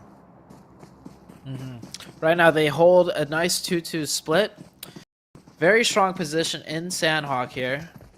Question is, though, if the circle shifts more towards the south, I would rather see them get an anchor point in crossing towards the south, because that road right there, just a little bit, further south of them, is a huge crossing point. If they're a little bit too slow, a team could easily gatekeep that cross. For now, they're safe, as no teams have ventured on over there. Taking a look at the minimap, a lot of teams are taking their time rotating in. A lot of teams rotating in from the edges on the east and western side. The teams that are rotating slower, the teams that decided to rotate a little bit quicker, have taken more of a central location. YaLLa with a very nice spread in the center of the map. Same with 1 Million and Paradise. And for now, Nigma Galaxy all the way in the southwest, continuing, to do what they usually do. Just loot those first aid kits. Oh, yeah. Surprisingly quiet start to Sanhok in the first 6.5 minutes as the blue zone is starting to close out. Okay, RTG. 1 million seed, yeah. Lovely shots in return. Vito. Gonna reposition his vehicle. I think that's really valuable stuff that Vito just did. Moving the vehicle away into a little bit more of a defensive cover so that none of the wheels can get blown up or the vehicle itself can't take any damage from the shots of 1 million. It's small, but I really like that kind of move. Uh-oh, headquarters rotating up into KURD 12. They already suffer one of the knocks, and they get a nice trade and another trade back. So it's a 2v3 right now with KURD 12 pushing down from the hillside. And with these shots ringing out, NASR could potentially hear this and try and third party. So the longer this fight takes, the worse it gets for both teams. But that grenade, ooh, they make it out just in the nick of time. I still don't like the fact that headquarters got 2 revives off in the same time. If you're gonna get one off, you should have the other kind of person that's on the off angle suppressing fire, distracting, slowing down. But in the end, they're able to pull them off. Bardashani inside the building, taking a bit of a 1v2, gets it with the DPS, follows by the second. Let freedom reign with a shotgun blast. KURD 12 headquarters, your days are numbered. The third knock comes through. They're down to just 1. That's gonna keep K12 up as a full squad. How? Oh, wow, okay. Beautiful grenade. Question. How did the player of Unknown flank around behind them as they breach into the building? Did they not hear the player moving that close their side? Like, I get that you were trying to isolate the fight inside the building in 2v1, but you should be able to hear the audio cues and isolate the fight outside of the building first. I know. That player quite literally just ran in behind them, and it's not like he had to sneak on over. He was quite literally right there as the action ensues, and we see a knock coming out here. One player getting blown up, and the other player knocked in the water. I do believe that is a knock, by the way. The new feature added where a player can be knocked in the water as that health bar is bright red. I haven't seen this before, so they're getting revived. It looks like they're just like, it looks like they're like sea otters holding hands right now in the water. And by the way, Circle has shifted hard to the west side. And it's a 50-50. That was adorably cute. By the way. That was adorably cute. You know how sea otters, they fall asleep, they hold each other's hands in the water so they don't drift apart. Yeah, so last gets he gets revived in the water, but in the blue zone, so he just gets knocked again. So unfortunate there. As NASR taking a fight with K12. K12 coming off the back of 4 eliminations onto the headquarters team. They're riding off momentum right now. A good thing in this fight for the time being, they do have a little bit of a team-wide priority for Ragnarok. It's going to open that door, give his team some time to spring around and get into their own controlling position with the knock and the Bardashani looking for the confirmation, but he's going to take a couple of shots in return by Ramp. Bardashani not going to be able to crawl around in time to get revived up, but Rank is able to use his fallen comrade to bait the lock in the Ragnarok. Why did you go for that Ragnarok? You shouldn't have. You were a little bit too greedy for your own guts. Surprise. Does he have a surprise in the hands of a nade for Hassan? NASR not looking good as they suffered a second knock as well. They need to make those nades count. The lovely spread overall for K12. If players covering all hands on deck as Rank is on the high ground, the revive did come out. So that does mean that NASR have a little bit more control. They do get a little bit more control in terms of manpower, but I still like the spread out of K12 a little bit more, as YaLLa taking some really long range third-party shots onto Hassan. Hassan does have that tree to work with, though, but he is kind of limited now in how much value he could add to the rest of the NASR team, as NASR maybe getting a 4th revive underway, and they are. I think K12 slowing down their pace just a little bit too much here. But still, they managed to find 4 elims already, as Unknown is definitely unknown in this position. And he's about to make himself known. And there we go. That's another knock, and that's going to be a confirmation too. We're back to a 3v3 situation. He became the player unknown inside the battlegrounds on his mobile device. You can't ask for any better, but you also can't ask for any better when NASR turned their attention on towards the rest of K12. 2 knocked, 1 left alive. Dastardly stuff for NASR. They get a little bit of revenge on K12 at the hands of their fallen comrade Hamco. Molly goes out by surprise, and he's now going to disengage in the safety of the buildings down at the bottom of the hill opposite boot camp. Next circle shift about to come out here. Nigma Galaxy running into the team of Dunak on that far western side. They got to make sure they keep their first aider safe, whoever's in that backlines. And I said there's a chance it might go to the northwestern island with that second shift. It does, or with the third shift, we're gonna head back on to the eastern side. So the sigh of relief for many of these teams, as it could have been a very crazy circle on Sanhok. Where 1 million rotated to inside phase 2, I would love to see the mind weapon iKURD kind of go there a little bit more heavily. I get that they're focusing the kind of northeastern side, and credit to them, but I kind of prefer that high ground coastal line position that 1 million are in, and I think they were in a little bit of a better spot to possibly control it. I agree with that. As Nigma Galaxy definitely caught in a interesting situation. You saw one of their players with 7 first aids, so they haven't passed off all the first aids just yet for their designated first aider, or the med stratter. Definitely not expecting to run into a team of Dunak on this western island, right? So much of the circle looking like it's going to be on the eastern side, so they're just trying to figure out how they're going to rotate around, make it deeper into the game, because even with the med strat strategy, they sent 3 of their players into the late zones to try and pick up some eliminations, and then just 1 player hanging in the far back to do the placement point securing. Team 4K trying to make their way up closer to the center part of the circle, but definitely getting pressured out by the YaLLa team that holds a very strong split on top of this hill.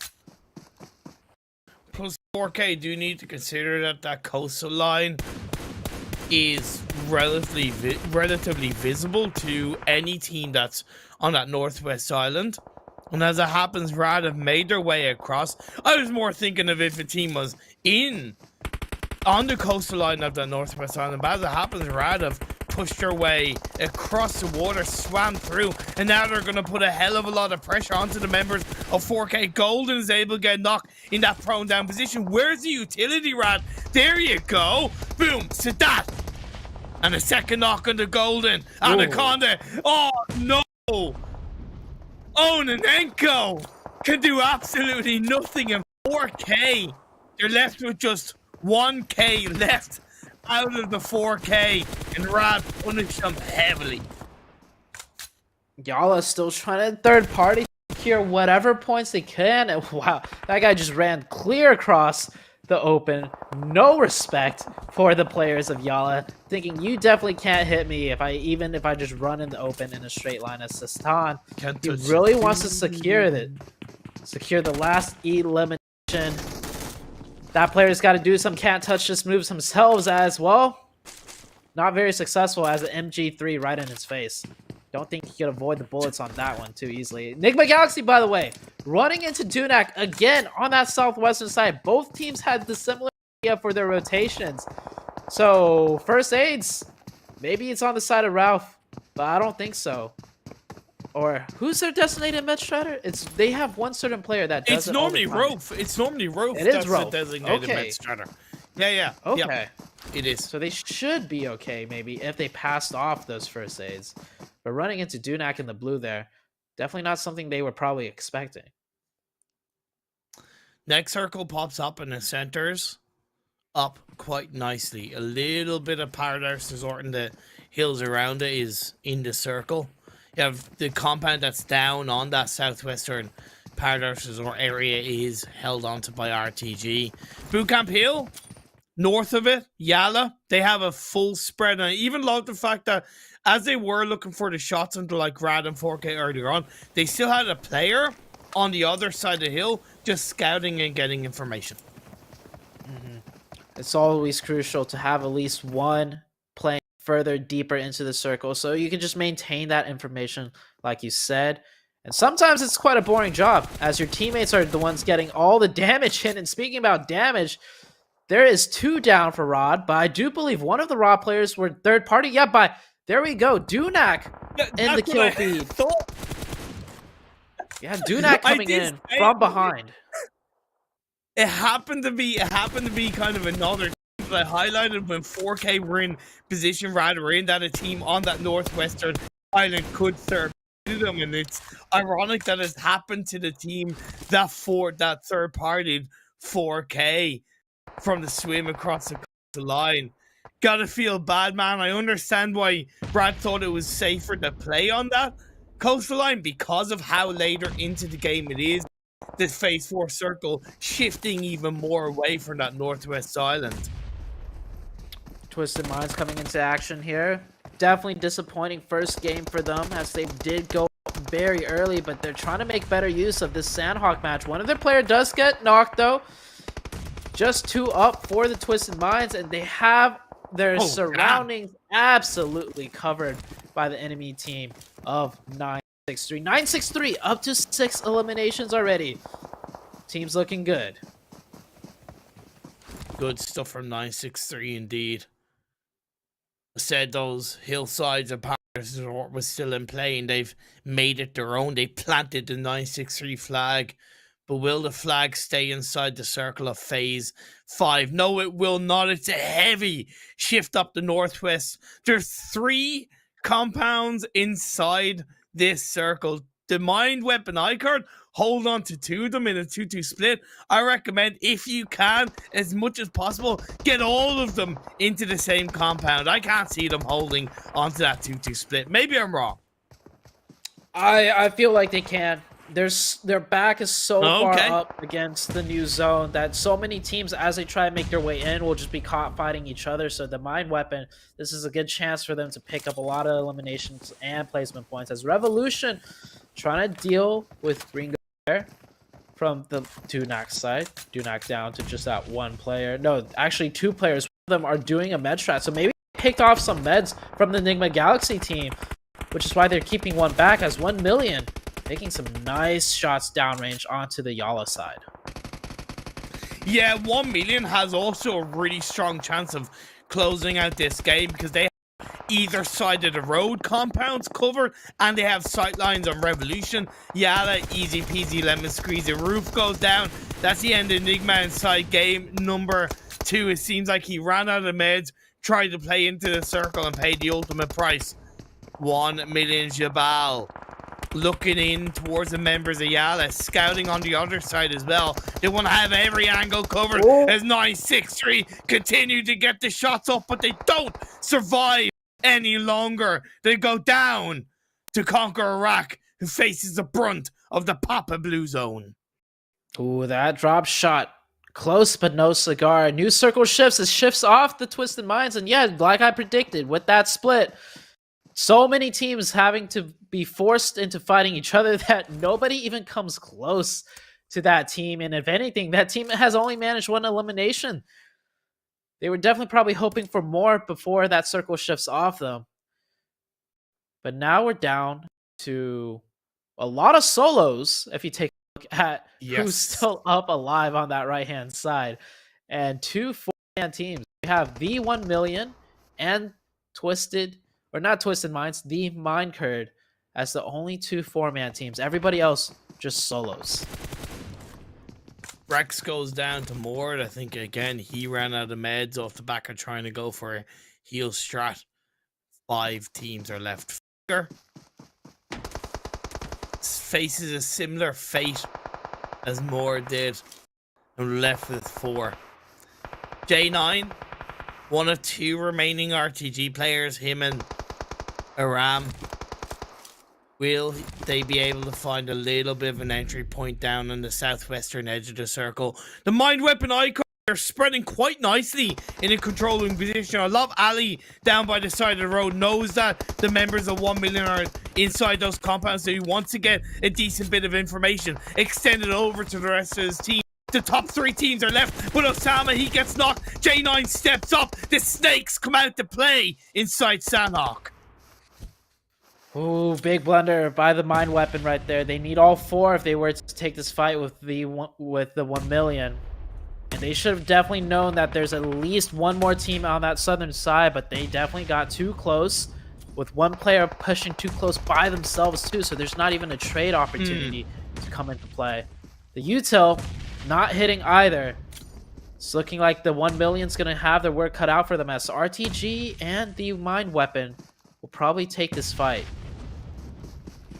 At the end of the day, it's still been a hell of a game in terms of result for the Mind Weapon iKURD, considering they didn't qualify for the first Super Weekend. Ali is going to connect onto Aram. Sorry, 1 million going to connect onto Aram. Leaves J9 that's left up. Ali gets knocked down, so that means the side angle player that the Mind Weapon iKURD had is down on towards his knees.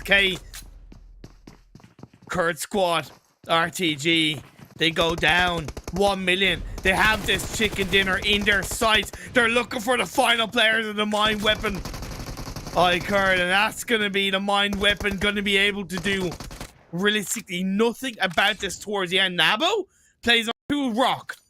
How long can he survive? Not very long. He has to move out of it. Realizes there's nades. Molly's going everywhere. He's going to go for the aggressive move. Do or die. He's going to die. And 1 million claim the chicken dinner. I respect that push, though, out of the Mind Weapon. They knew they had 2 knocked. He was the last one up. He put some damage, and as he was running from cover to cover, we saw that grenade peek out, and player got tagged up. So very good try, but the 1 million securing that one on Sanhok.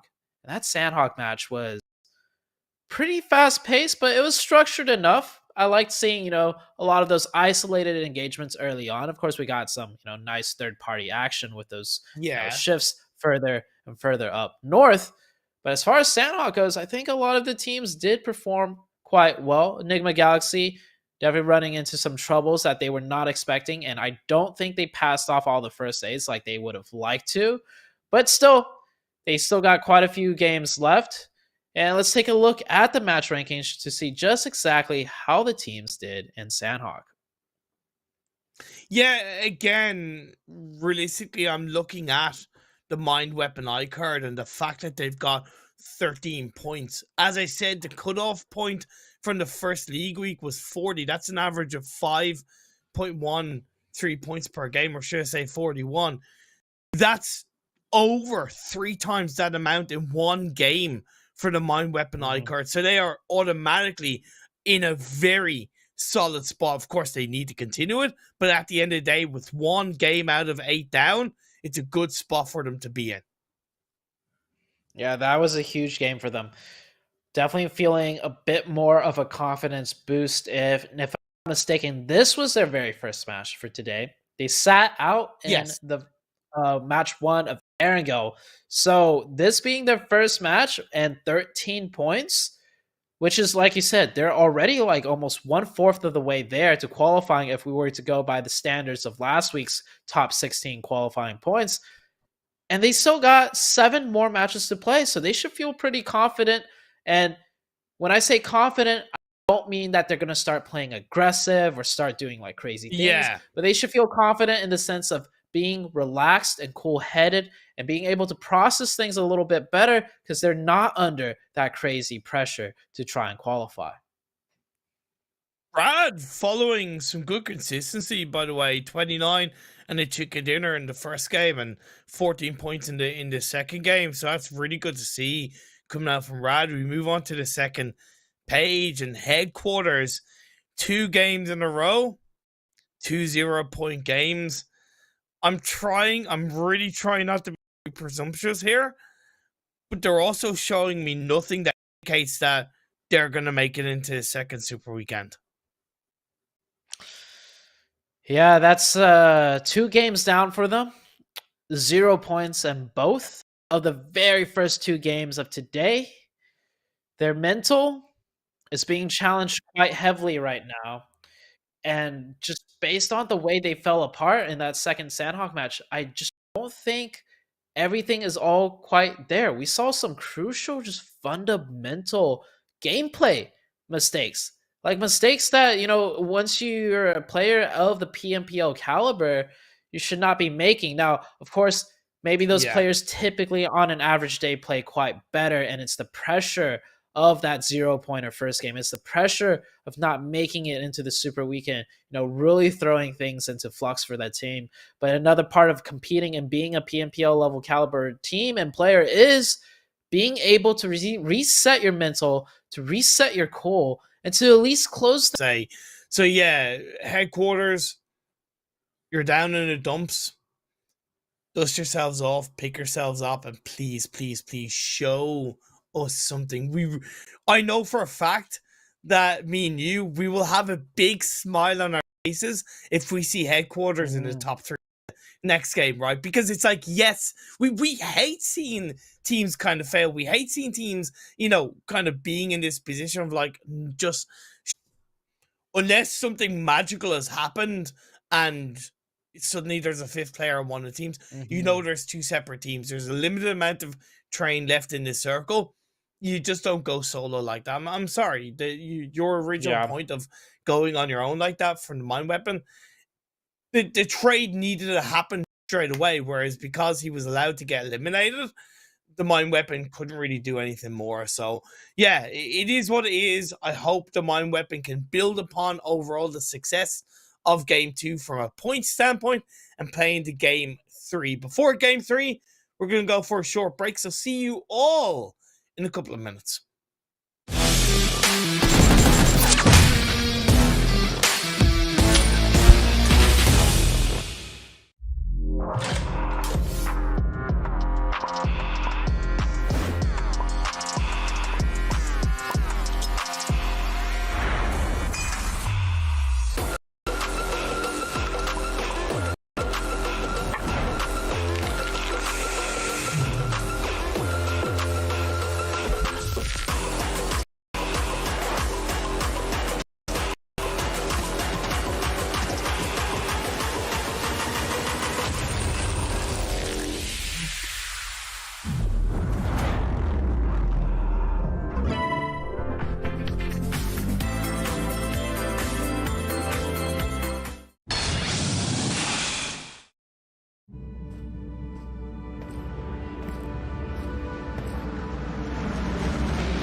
Welcome back, ladies and gentlemen, to the PMPL Arabia 2022 Spring Split with myself and the wonderful, beautiful, handsome, ever ecstatic, to glorifying the sensational Oh no, Zute. not this It's been a again. while since I've done it, but I had to. I just absolutely had to.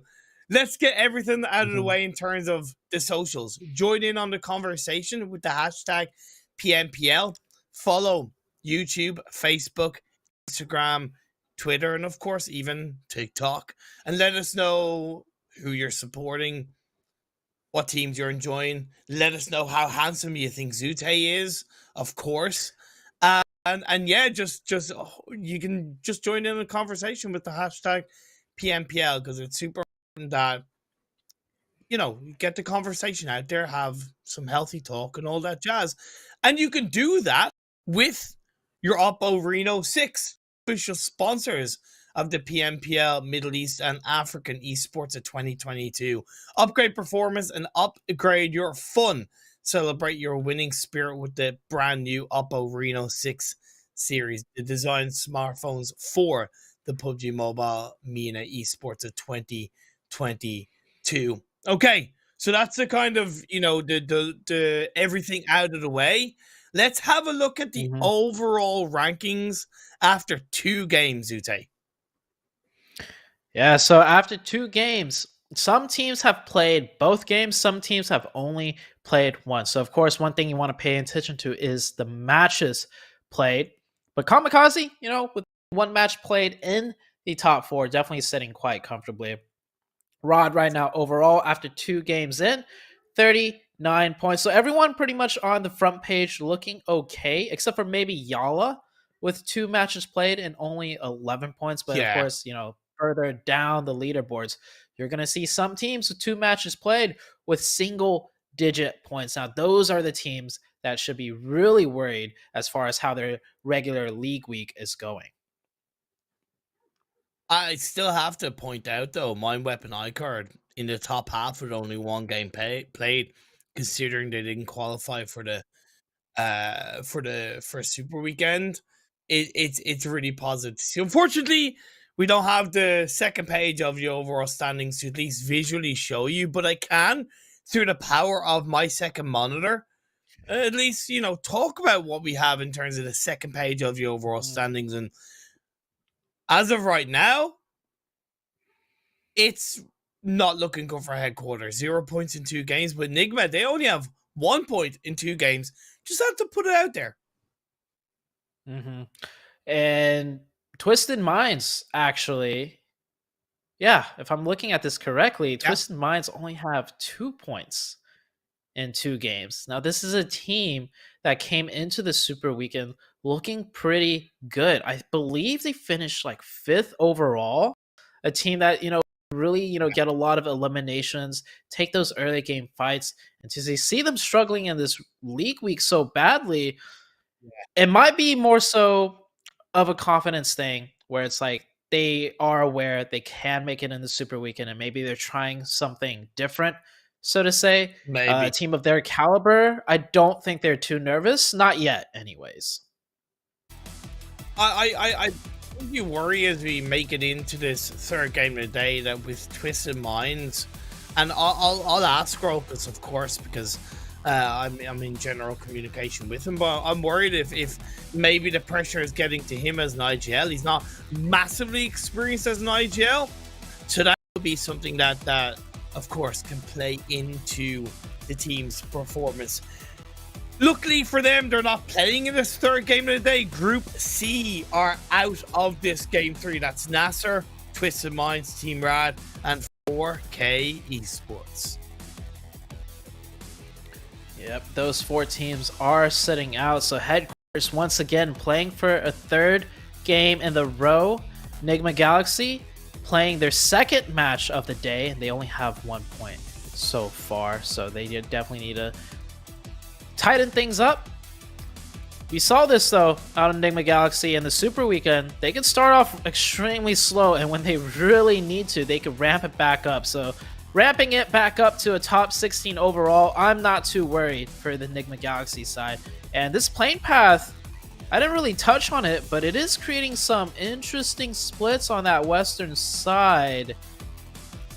See a few teams split in across from one another. There's a few conflicting solo drops here and there from what I see on the minimap.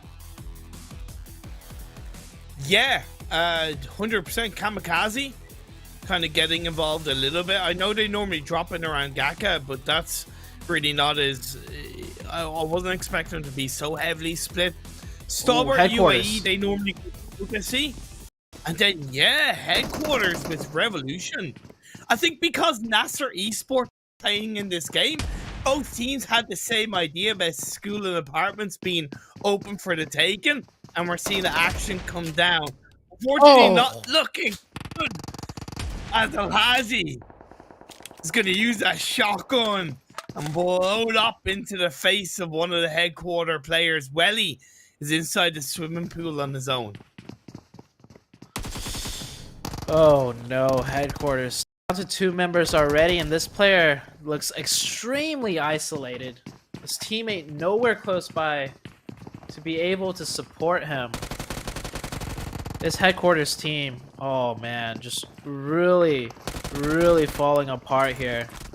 Just getting outmaneuvered.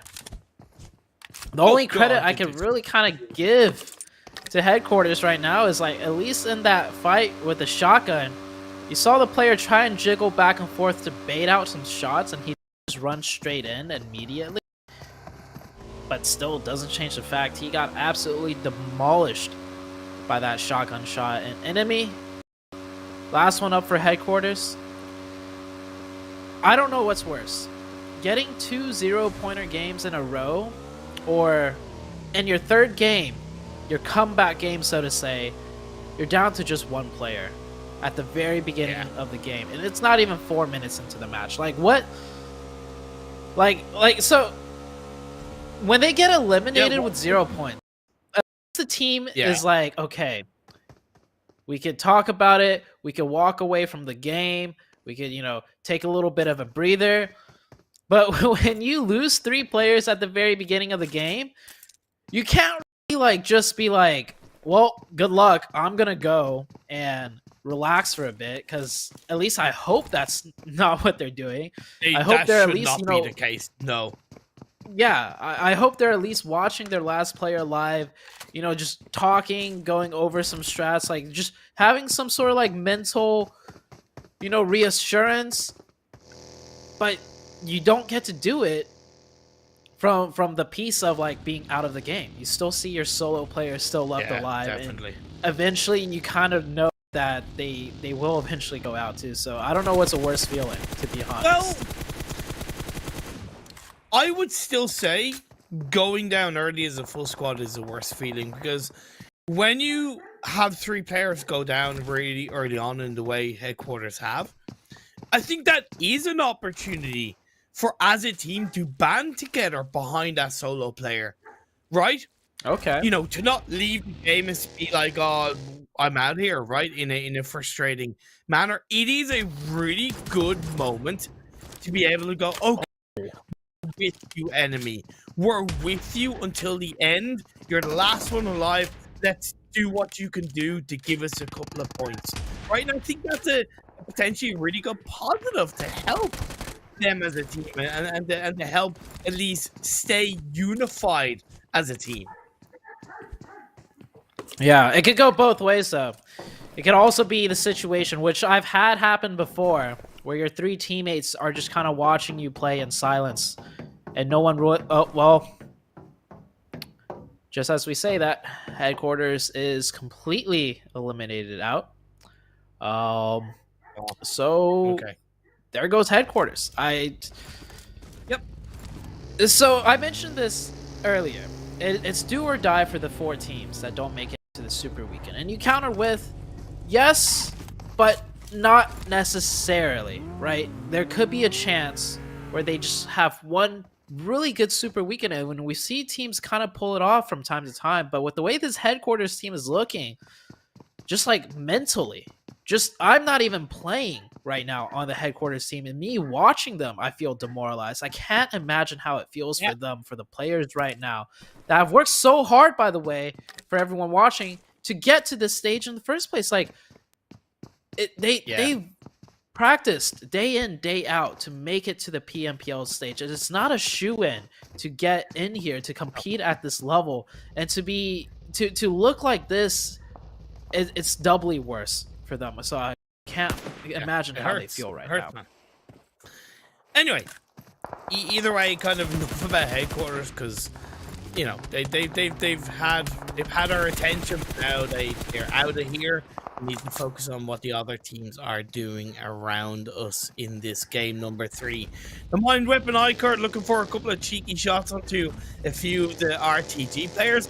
I can't help but feel that the Mind Weapon maybe knew the RTG go for this kind of split and thought, look, let's land in Ruins Watertown as a bit of a split. We'll apply a little bit of pressure onto them into the west. One thing that I'm curious about as well from yourself, Zute, is do you think any team will commit to Military Island in this phase 1? I would like to see at least 1 or 2 teams commit to Military Island, specifically to control the bridge from the other end, because they could always just rotate back and forth, maybe even a 2-2, right? Military Island, not too big of a priority given the circle, but I like to see some teams take advantage of the potential of a Military Island. If this is anything like week number 1, day 1, we've seen a lot of circle shifts go quite unorthodoxly to areas of the map where teams aren't expecting. Yeah, I don't disagree. In Stalwart UAE, coastal line, mainland, in my opinion, the perfect spot for a phase 2 preparation if it does go into Military Island, because they're in that crevice where they're able to just take that really short direct swim into Military Island. I wouldn't be against actually one of their players swimming across. Maybe it's a bit too late in terms of phase 1, but I wouldn't have been against it. Well, we'll know very soon if anybody's going to be swimming across as the next circle shift about to come on out. And ooh, okay, well, it's a little bit of like a 60-40, but you never know in this lovely game of PUBG Mobile just how the circles will turn on you the second you least expect it. But Stalwart Esports, yeah, I think their plan is if it does shift to Military Island, they will make that cross. We've seen many teams do it from that position, and they actually have a decent game from time to time with those military circles. Interesting direct rotation from Rico through Roadhog. Obviously, they were coming in from outside of the area, and outside of grabbing any real information, so they wouldn't have known that there was a little bit of action in this part of the map in the first 5 to 10 minutes, right? So I don't mind that they were going for a direct rotation through Roadhog. They haven't lost anybody for the time being. The My Weapon iKURD move a little bit down south from that water tank to the edge of the circle. Otherwise, RTD, they just need to stay a little bit quiet in this Roadhog area. As quiet as they are, Rico Infinity definitely smells something fishy out here. Maybe some shots, maybe some footsteps. As Bandart, he's got that grenade. He knows exactly what's going on. And those footsteps will confirm that there are enemy players as the off-angle player gets taken out by ID from behind. Rico Infinity showing the awareness of the #1 Super Weekend team coming into the league week. And wow, that was 3 enemy players that Rico Infinity just eliminated so quickly and cleanly, making it look like clockwork. Yeah, that was really kind of like, no disrespect to RGG, but that just felt like a classic game. Games with how quick Rico were with it. Whoo! The Western Bridge is going to be a little bit of a haven as CONQUEROR are going to get pushed by the 1 million up the stairs. Broza can do nothing, but there is a bit of a third party from Riva in the distance. Really good play from CONQUEROR Iraq. Not committing all of them as the nade comes out. Nearly connects with the bullets onto Jamal. Callaghan knows it. He's going to throw a molly up the stairs into the top floor of the building. Got to make sure you don't eliminate any of your teammates. With that one, it's Rio. He's going to play in on the other side. 1,000,000. They took control, but they're slowly losing. It's falling apart as the pressure comes in from the rest of the CONQUEROR players. CONQUEROR playing that initial defense setup so beautifully. I love how that worked out. Of course, some after grenade effects ringing through. CONQUERORs do lose one player. That's exactly how you play split. We've seen so many teams play split defenses and they get crashed by a full team, and then you hear the saying over and over again, oh, why were they so split? They can't support each other. They just got isolated. No, that CONQUEROR team played that split beautifully, and they reacted perfectly for the follow-up. It's all about the follow-ups when you play a split defense, and you can see why full sending a compound with 4 players in a 4v1 situation is not always ideal when the defending team actually knows what they're doing. Next circle shift comes out. It is not going to be Military Island, as it centers right on up in the center of the circle, but there's about 30% of water in place. The circle's quite smaller than it actually seems. Yeah, teams are going to get a lot closer to each other than they would prefer. Inside this phase number 3, Revolution, they did get one player knocked, but the revive has come out. They have a bit of a compound as a full squad. Nigma Galaxy now coming in quite hot and heavy into the circle as a full squad player down on towards the side of the road. They might be looking for an engagement. You can see in the 1/3 of the map, while YaLLa, Stalwart UAE, good place for YaLLa to go. I like that coastline position. While Stalwart UAE, they have a really lovely spread.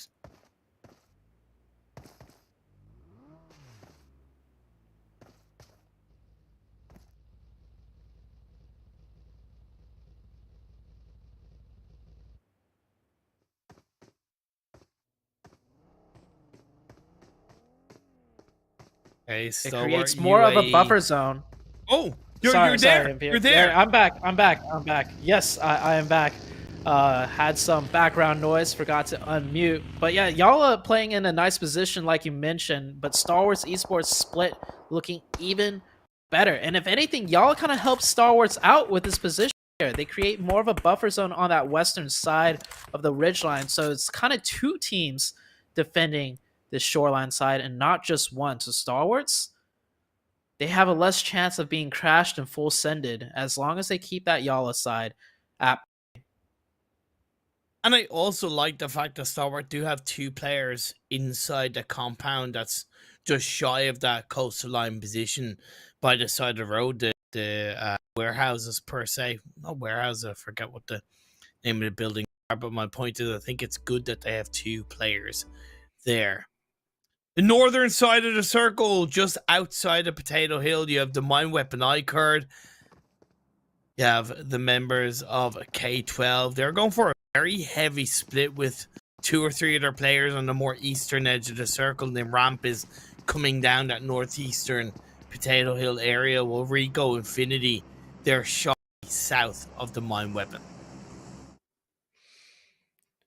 Next circle shift is about to come out. Teams are all positioned pretty much in zone. A knock comes out from the YaLLa side, but should not lead to anything, as with the circle shift about to come out, teams are prioritizing their next rotation, their next positioning, and it does shift on south a little bit closer to the water, and this is going to cause all-out mayhem here in Imperium. So many teams on the west and the north have to press on in into heavily fortified positions of the teams that did get the circle. If I were Stalwart UAE, I would disband that compound and then send all 4 players to coastline. That's exactly what they do. Jesus Christ, Stalwart UAE. Golden choices being made as K12 ring the ears of Rico Infinity from that eastern, now northern edge circle. caught him out with that spread. Nice play by K12 to be somewhat proactive. And Nade's being fired in the other direction. He then moves away from the window and gets knocked. That's the opening that K12 need. Bardashani, unknown, prone down. Sees the smokes being laid down. Push it, K12. Push it real good. You can do it. SK Ton with a very nice defense, taking that off angle, putting some pressure instead of just hiding, and that's a huge one. Great knock for SK Ton. As the other members of K12 having the ball a little, I feel like they should have committed one more player to that push, apply the pressure a little bit more, but now they're down to 2. SK Ton doing a great job at keeping the team alive as his teammate was going for that revive. Now KURD12 might just be stuck backside here. If anything, they might be looking for a completely different location now, as they're having quite a hard time breaching into this edge of zone. It's amazing. We saw a very creative fight early on from CONQUEROR that worked out that way, and it was the opposite end. Every single second counts inside PUBG Mobile when you're looking at engagements. Dunak, they breached in on towards Revolution's area, northwestern edge of the circle. QHT picks the Q with the nade onto Gringo, but one in return. Clever from a distance. The high ground angle could work out for Dunak, but if I were Clever, I will push down that hill and support the 2 other players from your team. Yeah, his position is given up with a very good knock though, so once that position's given up, he does need to readjust to come and help apply the pressure so they don't get that revive, as Revolution looking like the player has stalled out as long as he could, and he's going to give up control of that building. Grenade in hand. That grenade clipped to perfection. Getting an important knock and a confirmation as well for Smoker. Oh man, Gordon Ramsay was proud of that bad boy. Is a reef. Tries to play into the inside of the window. Doesn't work out. Clever swinging around, but I think it's too little too late. He's gonna get brushed upon, and Revolution take down Dunak. Revolution up to 7 eliminations as well, with 4 players still up. I'm seeing quite an interesting situation coming out on the southwestern side, by the way. I do believe CONQUEROR is in the wire, as Stalwart Esports is on the ridgeline side with YaLLa right close next to them. Next circle shift is going to shift on out here, and we get an all-man mass finish onto the eastern side. Stalwart Esports and YaLLa, including KAMIKAZE and Nigma Galaxy on the western side. That's going to be where all the fighting and contention is. It's going to get extremely messy with such big names involved. Timing is going to be everything. Technically, Stalwart have the advantage because, one, they've been holding on to quite a big spread for quite a while, so they've been able to get a relevant amount of information. Plus, they're closest to the edge of the circle, so they're going to the blue damage last, and they're technically going to be able to possibly swing a couple of eliminations in their favor from KAMIKAZE, maybe Nigma, possibly YaLLa. We'll have to wait and see what happens. Inside the circle of Falcon on your screens right now, they have the golden compound. They have the $1 billion value property for any of these teams to buy, to take hold of, to control, but they're not going to let it happen. They get a knock onto one of the 2 remaining Nigma Galaxy players that are left. The mine weapon iKURD had a hell of a result in the second game of the day, their first of the day with 13 in total. Can they fend off Revolution? Mine weapon really need this too, as they're one of the teams that missed that first super weekend. As we look back to Revolution, the team with 7 eliminations, they're getting peppered down. 2 of their players knocked, caught between Rico Infinity and the mine weapon iKURD, and those grenades are going to connect. Those look quite beautifully lined up, as KAMIKAZE now also coming in from the western side. Beautiful shots to press the team further away from their position. Send them all one direction. Weapon, just send them all towards each other. Let everybody else do the hard work. Alaji, the final player up for Revolution, trying to move around this side of smoke, is now going to prone down as KAMIKAZE swung in. He's knocked, but they still have 2 players up. The Mind Weapon, Nabo, doing wonderful stuff. He's the only player that's up on towards a high ground in the very western edge of the circle, and he's doing such a good job of making it so easy for the rest of his team. He's not sticking out like a sore thumb for too long, going back behind the rock, going inside the cover, going out, looking for the shots. That's Revolution. Gonna stay alive as KAMIKAZE go down. That is spacing and pressure play to perfection. That is one member of the Mind Weapon iKURD team pushing back up to 3 different teams and creating that space. And once they've applied that pressure and created the space, the rest of the team follows up to clear out the side of the circle. Beautifully done by this team. I'm wondering and questioning how they did not make it into the first Super Weekend, as the fundamentals look quite beautiful right now. So having that 3-day break, maybe that has reignited their flame, and they're playing like a completely different team now. YaLLa, though, he's got that grenade in hand. He could cause some trouble for the Mind Weapon team.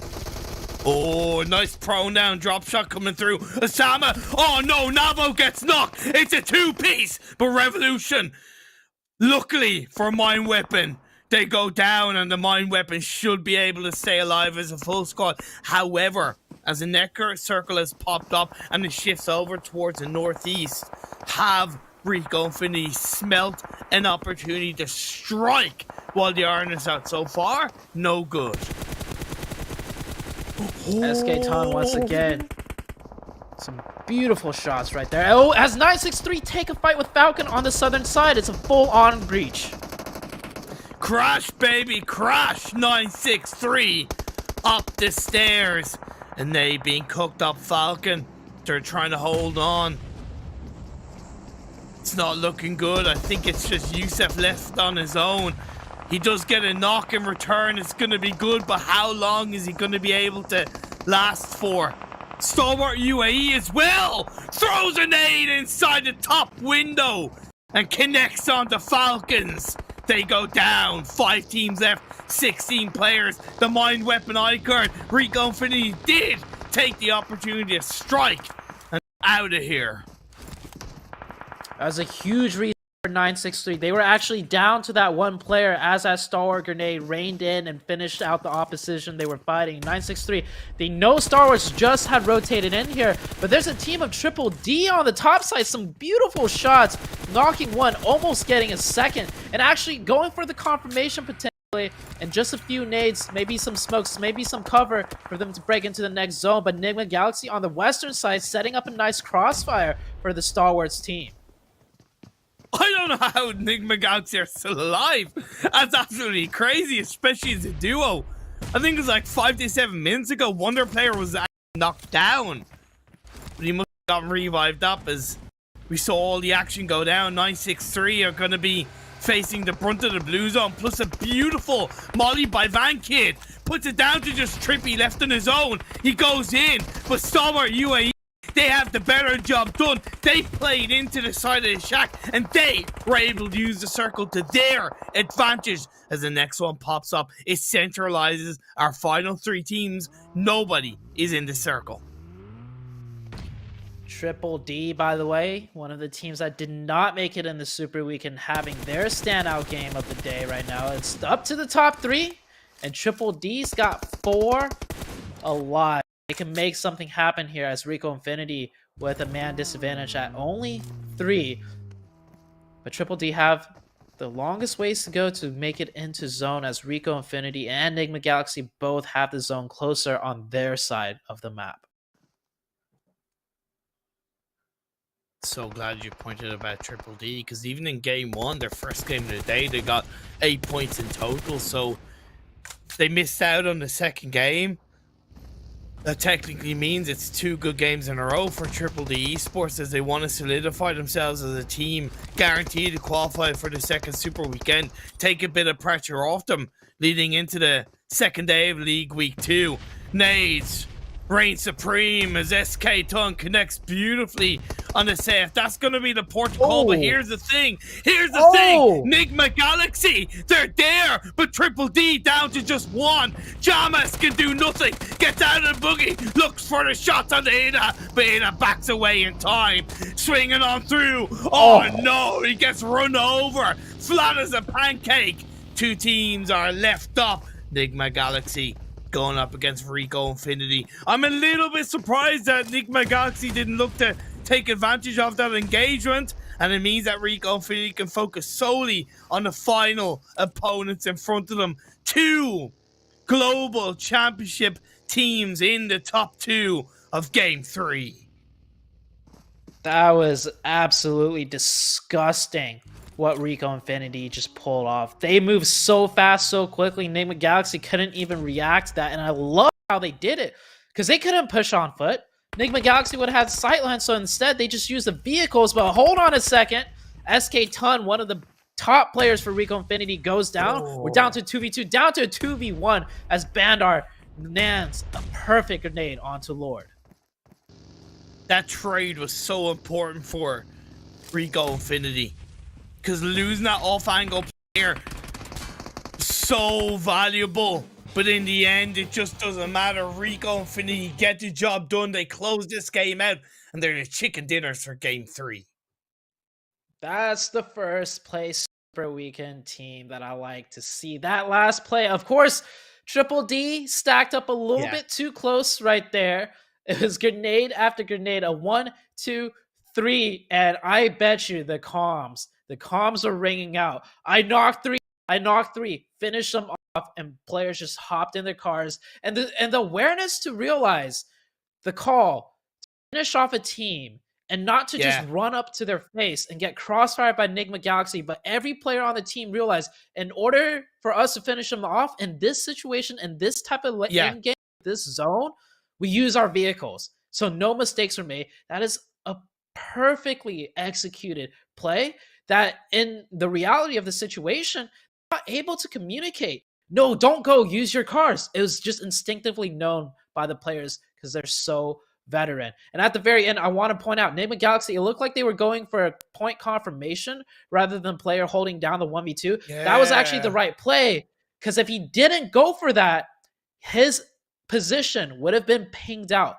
by the player that they had knocked over and over, and that would have made his chances of winning that 1v2 even less. So two, like you said, PMGC level teams displaying those micro details of why they're top level teams, and under the pressure, those small decision making skills really can make the difference in a lot of different fights. Looking at the match rankings of this third game, Stalwart UAE, they may not have gotten the heaviest amount of placement points, but those 12 elimination points gives them 20 in total. So a very successful game for them. But the two teams that we need to point out, you mentioned one of them during the game, DDD Esports.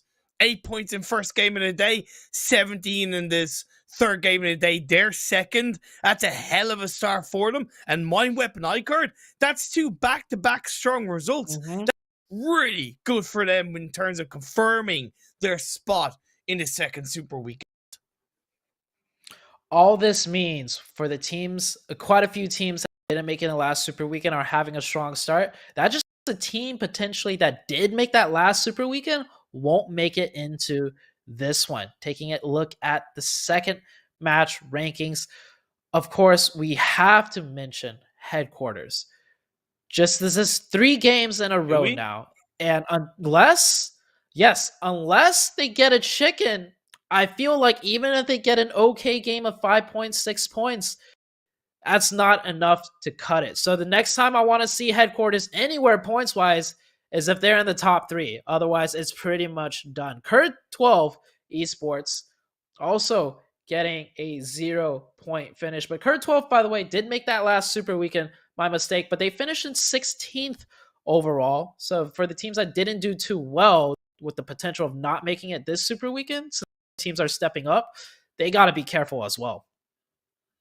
Yeah, they do. And we saw, I know they had only played one game, but Revolution and Stalwart UAE, they were looking at I say the word shaky, but it's obviously very loosely. But my point is they only had kind of 3 and 2 points respectively in the first game, and they both got some pretty decent points secured in this game 3 of the day. So that's positive for them. Like you said, when you have two teams that didn't qualify for the first Super Weekend come into this week's play and get good results, it means that it becomes shaky for the teams that didn't do that well in their first Super Weekend. Will they make it in? Will they go out? Will their position, their security in the league finals become a lot scarier? The way it's looking, it could very much be the case. Yeah, it's just if there's going to be 2 new teams playing in this Super Weekend, that means 2 old teams will have to miss on out. It's just the numbers game, right? Top 16 out of 20 teams, simple as that. But I love seeing the teams that, you know, rally back stronger after missing a Super Weekend. And it's not like they're just, you know, consistently slowly making their way into the top 16. Like you mentioned yourself, it's 2 really good games in a row for both of these teams. So that's very exciting to see. We might actually see like a potential new contender in the lobby too with how well they're playing.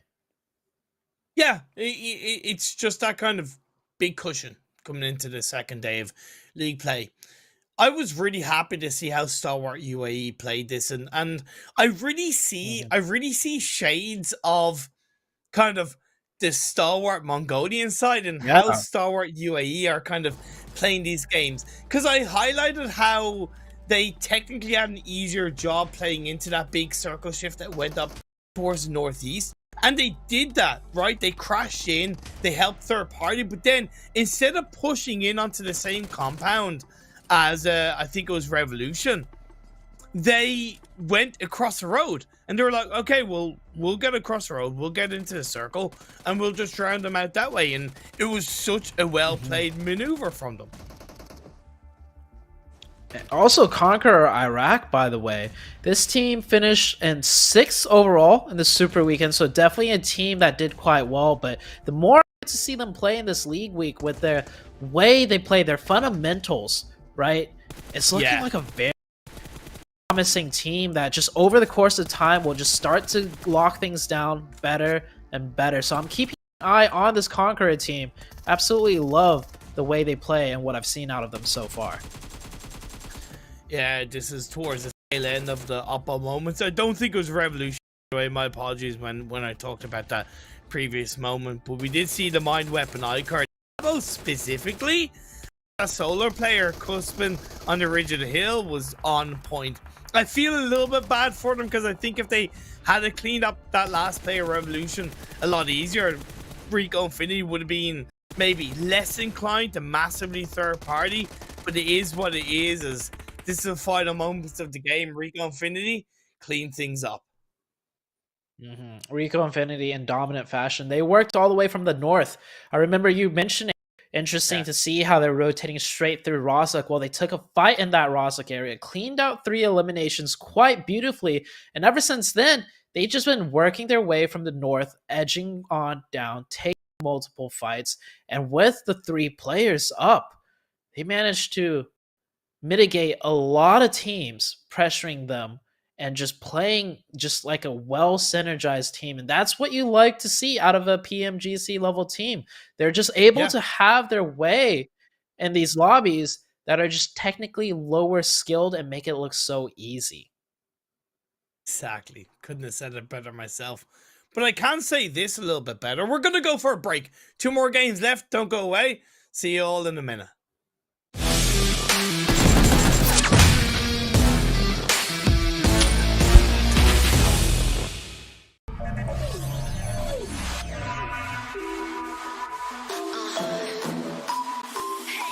I'll never yield, I'll never submit to freezing cold. We gotta show how we puzzle this, think that we can be rushing. Better me, look how we get that first prize. Every time landing in my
welcome back, everybody, to the PUBG Mobile Pro League Arabia 2022 Spring Split. I thought I'd say the full name this time, Zute, for absolutely no reason at all, just because I can, and I did. That's it. We're 3 games in, and they've been 3 pretty exciting games, but we're going back on to Sanhok as we take a look at the socials. PUBG Mobile, NASR Esports on YouTube, Facebook, Instagram, Twitter, and of course, for whatever reason, TikTok. I don't know. I don't know why you'd want to be on it. Don't go near it. But join in on the conversation using hashtag PMPL. Let's take a look at the overalls now. Now that we're 3 matches in, Rod still holding that first place overall with only 2 matches played. So they had 2 really good games. Rico Infinity shooting their way on up there in 3rd, tied with 1 million after getting their chicken. And KONQUEROR Iraq, I was talking about this team. I like how they play. And well, 29 points, 4th overall after 3 games. Looking pretty confident in the terms of making it into the Super Weekend. And Triple D, that's a team that we want to see here because that's a team that we didn't see last week when it came to the league days. Again, the cutoff point from last week was 41 points. Both Triple D Esports and the Mine Weapon have gotten half of those total points in just 2 of the 8 games. So they have 6 more games to get the same amount of points. It shouldn't be too hard to get. However, looking in the second half of the standings, holding on to the final Super Weekend spot for the time being, a little bit of squeaky bum time, is Revolution, only have 11 points. Yeah, Revolution with 11 only, and maybe we get to see the last page here. Yeah, this is where it's looking very dire for some of these teams. Oh, maybe not just yet. We still have a few more games left to play. And honestly, to break into the top 16, sometimes all you need is 2 decent games because that point threshold is quite low. But you want to put yourselves in a position to be able to break that in just 1 or 2 games. Twisted Minds, after 2 games, only 2 points. One of the top performing teams in this past Super Weekend, definitely having a way slower start to the regular league day. Yeah, but the team that I'm probably worried about the most in terms of that kind of bottom 5 to 6 teams is KURD12. Because one, they're playing this next game, but they're not playing the last game, right? Across both of the league play days. So their finishing result in the league play is outside of control. Secondly, in their first Super Weekend, they only got 71 points in the 15 games. I can pretty 99.9999% say that even if they do make it into second Super Weekend, if they have the same kind of performance in the next Super Weekend, I get 71 points. That's not a total amount of points. So my point, geez, I'm saying the word point a lot. At the end of the day, they need to step up in this game and they need to step up leading into tomorrow because it's squeaky bum time for a team like KURDSQUAD, KURD12. Yeah, and it's not just a question of them making it to the top 16 to qualify.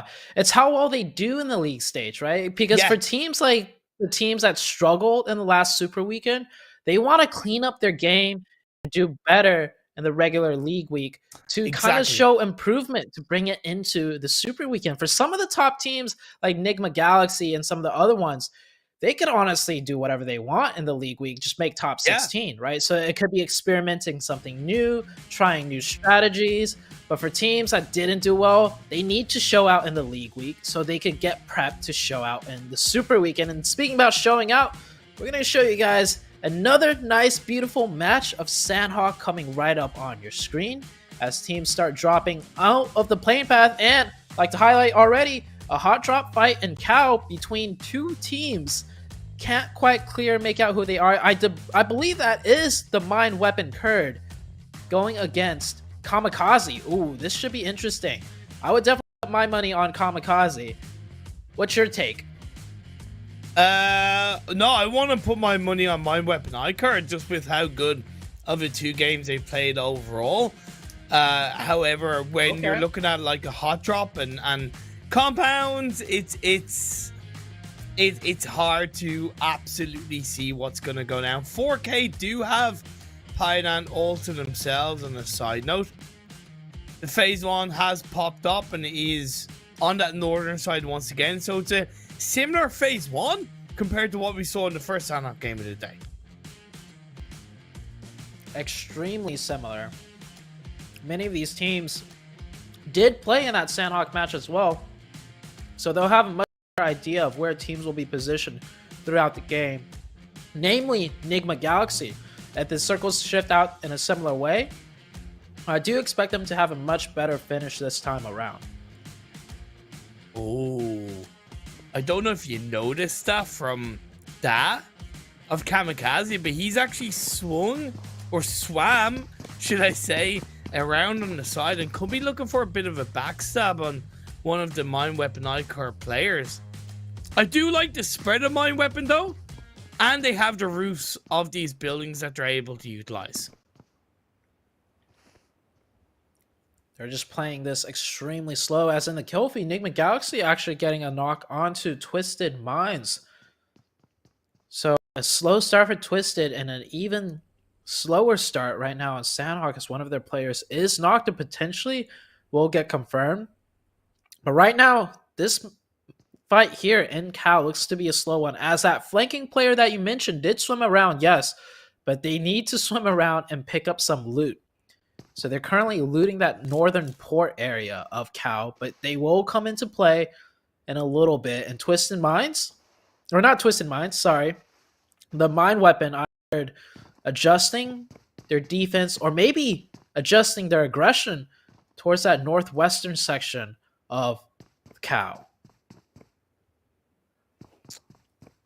Yeah, would like to see a little bit of proactivity from KAMIKAZE once that is kind of finished looting up those few buildings. I think there's a opportunity to get that backstab, but the longer they leave it, the more chance that the opportunity goes away, in my opinion. Twisted Minds did have that player confirmed at the hands of Nigma Galaxy, so Rokus is kind of on his own, moving down towards Camp Charlie. YaLLa have boot camp. Stalwart UAE have the compound now to the kind of right of boot camp, and 1million have a 4-man spread on the eastern side of the map. I think Nigma Galaxy is going quite aggressive on the Twisted Minds team, simply because they might have seen the VOD footage from game number 1 and realized they're splitting a little bit too close to us, and we do not want that. They want to contain them in Camp Charlie, so in a way, they're setting up for future super weekends by claiming more of their territory. And they can afford to do that, because if things go wrong for them in the Sanhok match, they have the points from the first super weekend to fall back on. Yeah, that's a fair point. It's a fair point indeed.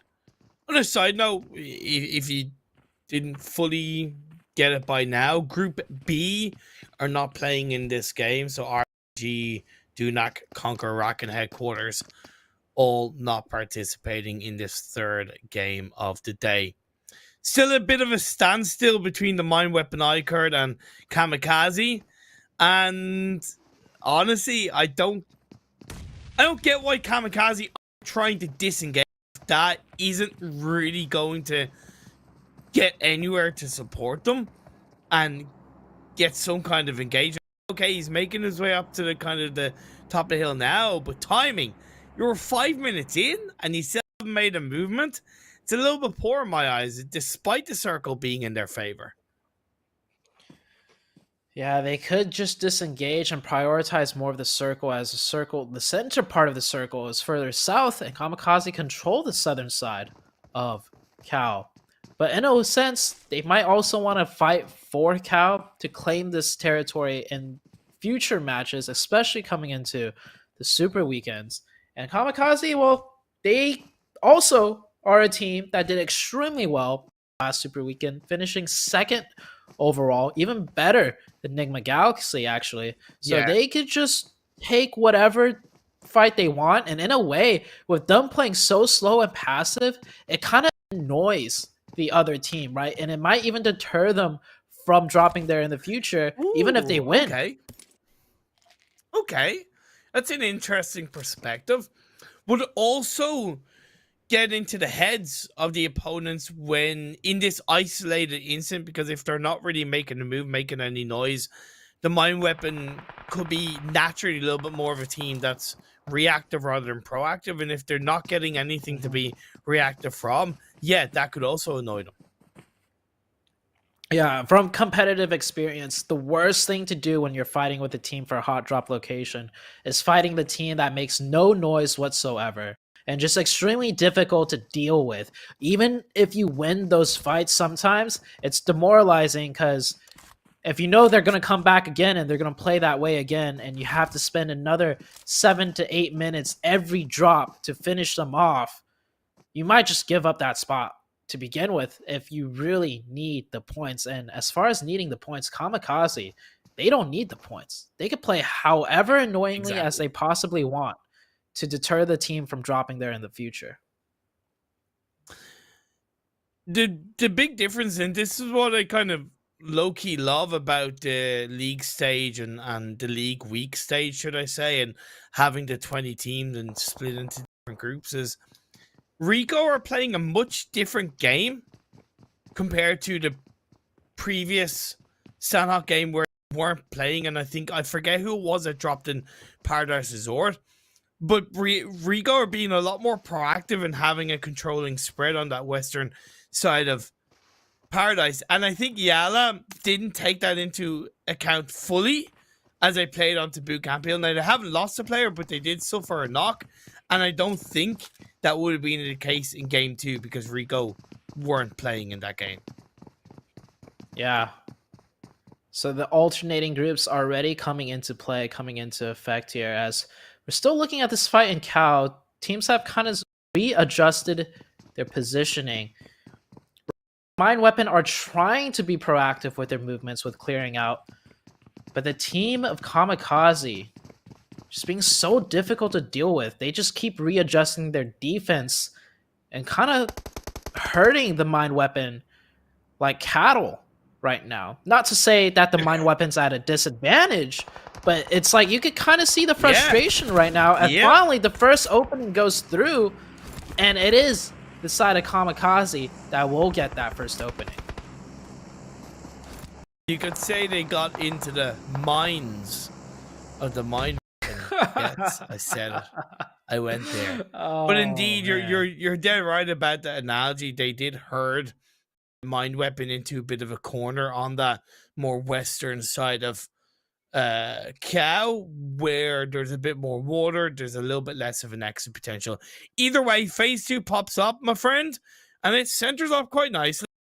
A good bit of the water taken away, and it's looking more like a mainland finish. Yeah, it will be a mainland finish most likely. Just like the second match of Sanhok, Rico Infinity controlling a huge spread.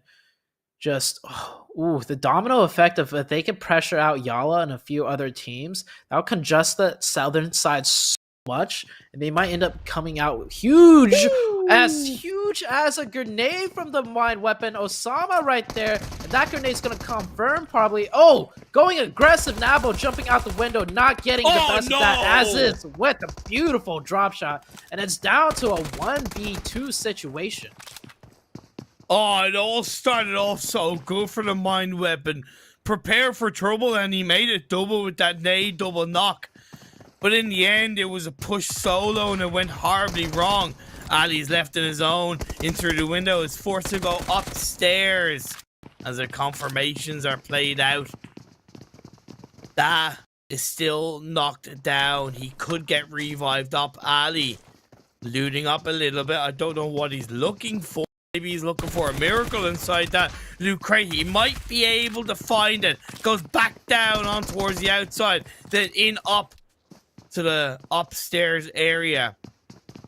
Not really looking to disengage from this building, but he's allowed KAMIKAZE to get back up as a 3-person team. So this quickly becomes a 1v3. I love it. DBS. It could be a big brain play. He gets one through the side of the window. Can he get the second? A little bit of damage is dealt onto him. Down to half health. This is lovely from Ali. He's playing them like a fiddle. as a solo player. They have to go for the revive of Conte as well, as he did manage another DBS shot. So Ollie realizes this, goes a little bit aggressive, tries to isolate a player. It's a bunch of isolated angles, doing really well for a 1v3 situation. He gets one with the drop shot, gets a second one maybe, and oh, that pre-fire out the window side. That was a good pre-fire, and we've talked about this before, but that pre-fire angle, he was peeking into the left side right there, so his body had to peek out just a little bit far too much, and even though the pre-fire was done beautifully well, the right-hand side peek of the player of KAMIKAZE gets the advantage where he could see more of the left side of that body before he can get hit himself. So I would have to say beautifully done by that solo player out of the mine weapon. Yeah. But as a team, Yeah, good effort. a little bit unsynergized after that double nade knock. Okay, so we can kind of reevaluate how teams are looking in as we get into the tail end of this phase 2.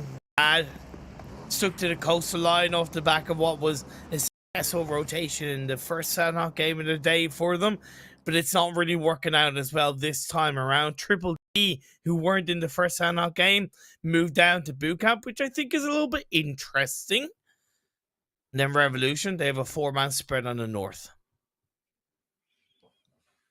Next circle shifts on out, and we're centering on to Paradise Resort.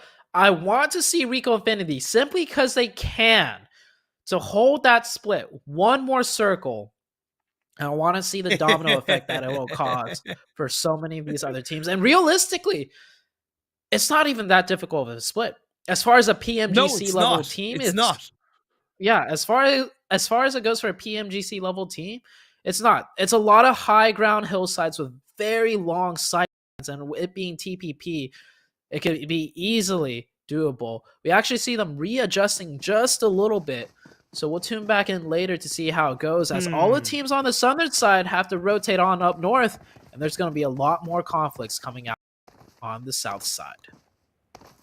I worry a little bit that Rico is given a tiny bit too much space for someone to breach in the southern edge of. But I'm just a little bit worried. But either way, you're right. We'll see how it goes. Rad go back in towards boot camp. Triple D moved out of boot camp and into the southern edge of the circle. 4K Esports, a team that needs every single goddamn beautiful point they can get their hands on to make it into the second Super Weekend. Catch out one of the K12 players. And it's very important because, again, K12 is the team that's currently 16th after first Super Weekend with only 70 points. They also need every single point. They need to qualify for the second Super Weekend. With them being on that western island and the circle being on the main island of Sanhok, K12 is going to have to make a difficult rotation. I don't believe they have vehicles. If anything, their entry point was probably where they were looking at towards 4K, but 4K catching them a little bit off guard, slowing things down considerably for the K12 team. They can still make a run towards north and go for a swim, but it's pretty evident that is not what they want to do. As Mortal, he's got to make sure his butt doesn't stick out much. Oh man, YaLLa have kind of stuck to that compound across the road from Boot Camp Hill. They are not breaching onto Paradise Resort. I honestly agree with that. I think they're good to stay where they are. There's still a cluster of teams on that southern edge. Twisted Minds, NASR Esports, Triple D, Stalwart UAE. 1 million connecting onto Revolution in the northwestern edge of this circle. Revolution not really looking in the best position as we hand it over. 1 million. They were able to crash in. However, Revolution are able to get the revives off and they're back up as a full squad. I do believe this is a 4v3 situation as one of the 1 million player goes down. A beautiful nade trade though. Zakaria down to 1 HP. Needs to get that first aid off as Smoker confirms one of the 1 million. Gaga, knowing he has to go aggressive here to stabilize things back in his play, and very good proactive push by Gaga, but Gaga will go down, leaving it all down to Zakaria with the UMP 1v2 situation, and he's got to go aggro because he does not want the Revolution team to get a reset onto the third player.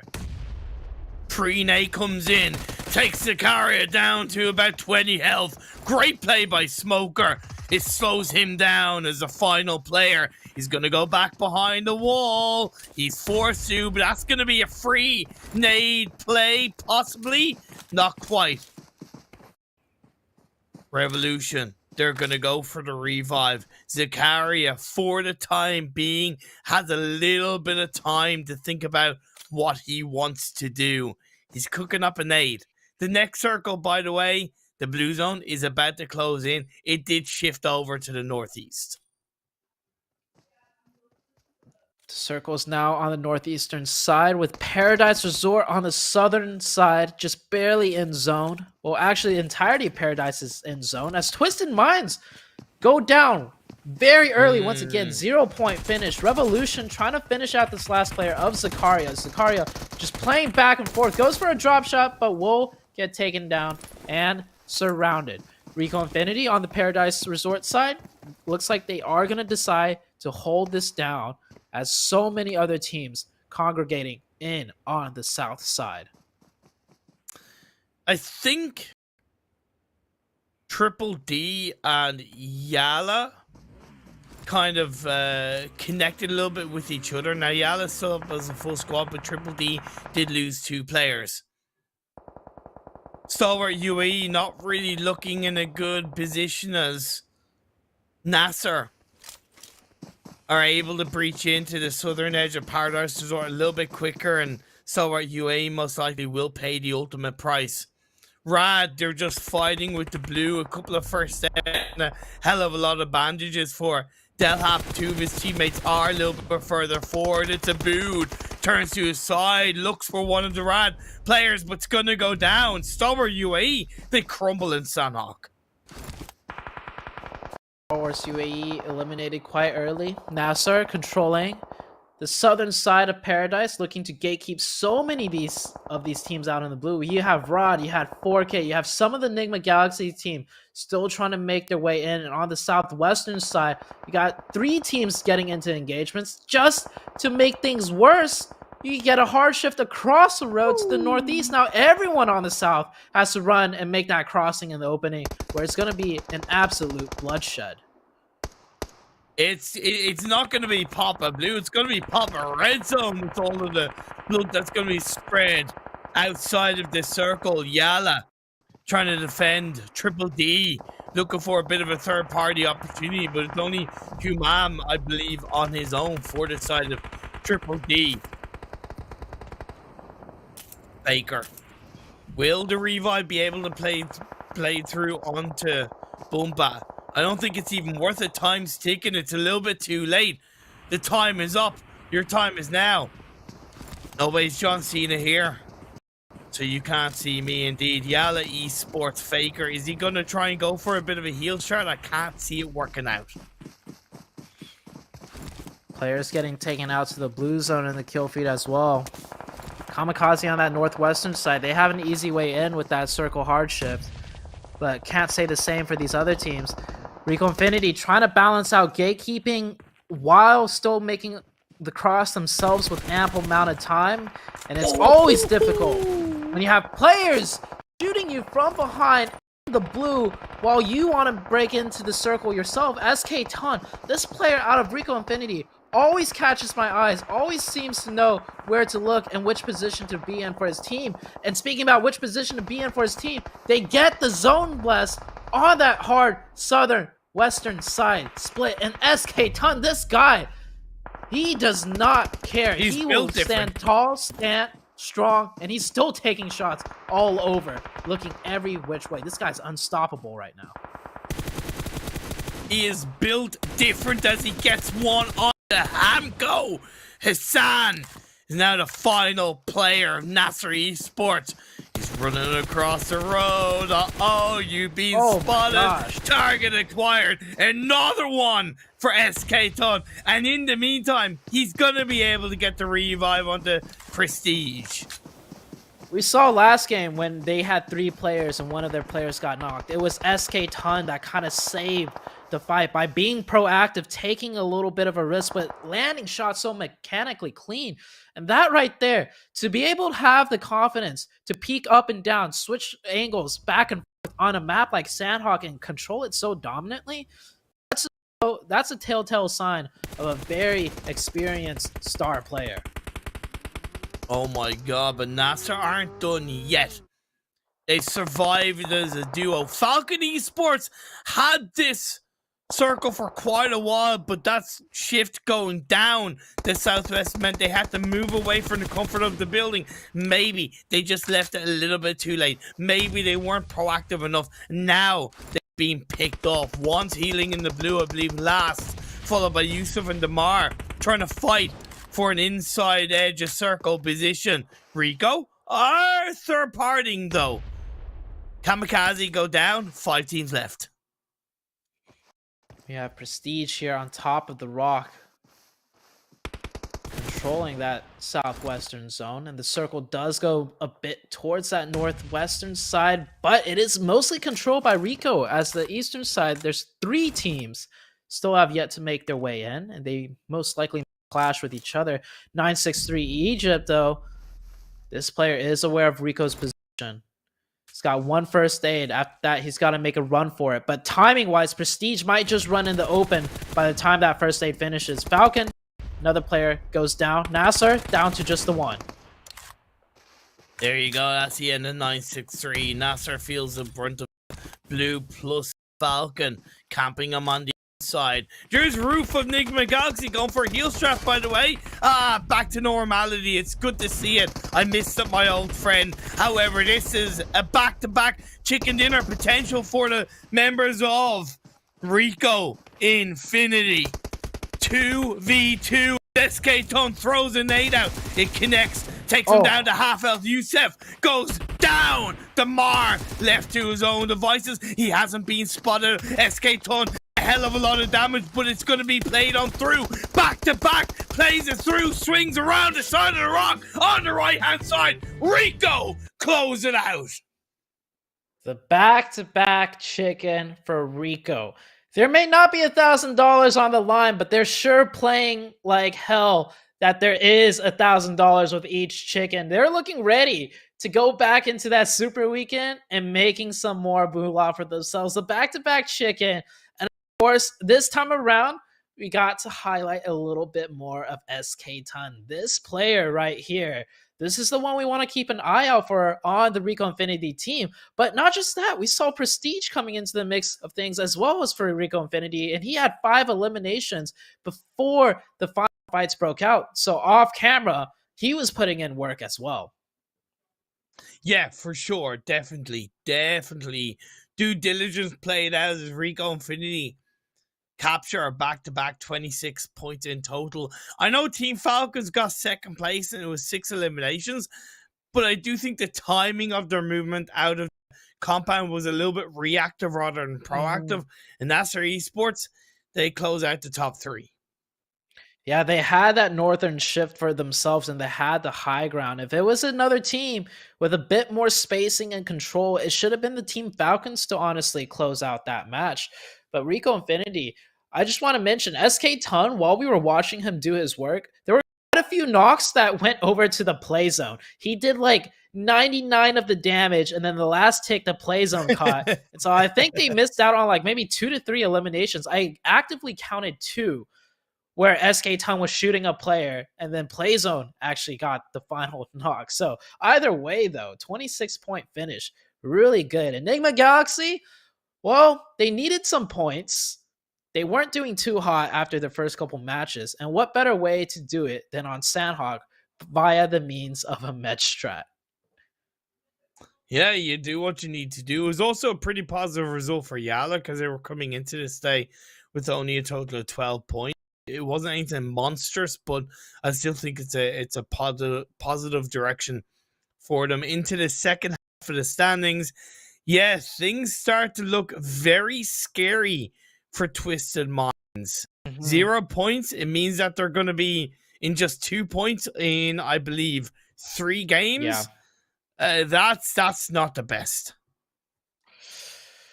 Definitely not. Twisted Minds, we've seen them have starts, but never as slow as this. And you mentioned Rolkis out of Twisted Minds is the new IGL. The question begs, has he ever been put in a position like this as the IGL, and is he able to rally his team back together and recover? I still have high hopes. I'm still honestly not too worried, given they had such a good Super Weekend. Okay. And I'd even Fair. venture to say, even if they miss Super Weekend, they're so good to qualify Yeah. into the finals. True, but he did IGL Unicorns Love in the PMGC. He was kind of put into that role, per se, and he knows, and he's talked about openly about his kind of own faults and his own growth as a player and as an IGL. So I understand where you're coming from, but I also can't help but feel that missing out on a second Super Weekend does a lot to your mentality and the pressure that creates and the possible kind of negativity around that can build up, right? And I wonder how well equipped and aware Rolkis is to kind of deal with that as the IGL of the team. Again, I'll look to reach out to him. I'll look to find out more and get some more context around it. But yeah, from a point standpoint alone, they are generally safe for the league finals, barring they absolutely snuff League Week 3 as well. Let's hope that does not happen. But, you know, there is a few other teams on the chopping block, but just taking a little bit of a focus on the Twisted Minds, because we never really expected them to be here in this situation. But that game of Sanhok, we talk about spacing and control. Rico Infinity, they held that southern side for so long, and you saw they had to sacrifice some players, so to say. Some of the players got shot in the back, and you can almost look at that as a mistake. No, you don't agree that was a... I do. I know, because I sorry to cut you off, but I think they did what I was afraid they would do, which allowed a team to breach into Paradise Resort to Southside, and they paid the price. Oh, okay. I do think that was genuinely a mistake. I understand where it come from, but I think that was a genuine mistake. Okay, no. I could get along with that, right? If they had an even bigger pressure zone earlier on, maybe they could have kept all 4 into the late game. But as far as the late game goes, they did have to readjust and put 2 players in that blue zone to really stall things out. So I think that was done correctly than everyone running into the zone and getting shot in the back. And back to the Opal moments, though, this was definitely an Opal moment. The mind weapon iKURD, Ali. What a valiant last stand. That was a 1v3 for a solid minute and a half, and he was getting damage in. I think he got at least 2 knocks during that 1v3 in its entirety of the time. Definitely. And then the fight between Revolution and 1Million came out, and just wasn't meant to be for Revolution, or should I say for 1Million as they go out. And this is where, this is the part of the game where it was so tough for the teams down south when it had that massive shift on towards the northeast. Stalwart UAE, kind of rad. Even Dunak sent a little bit of NASR, Triple D, and YaLLa. It was so tough for them. Yeah, coming into this late game. Oh, we're going to see some SK Ton highlights. There's one. And there's the second one. He had so many more, though. Just cleaning out the south side of that circle.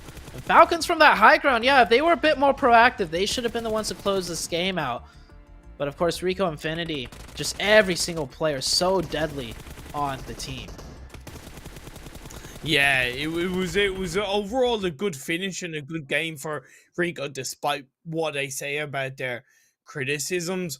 K12 though, they were coming into this game with only 9 points 10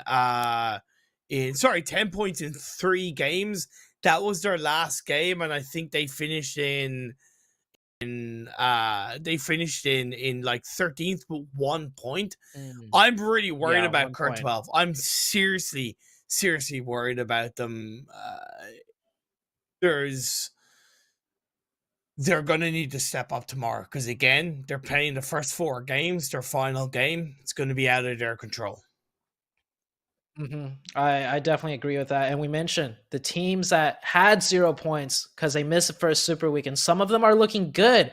So you don't want a team to pass you up because you're missing out on a Super Weekend. And you guys don't want to miss out on the last match coming up, but we're going to take it for a quick break before we get into the final match.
Welcome back to the PUBG Mobile Pro League Arabia 2022 Spring Split with myself, Imperium, and the wonderful Zute. Before we get into the final game, do not forget to follow PUBG Mobile, me and PUBG Mobile Esports and all the socials.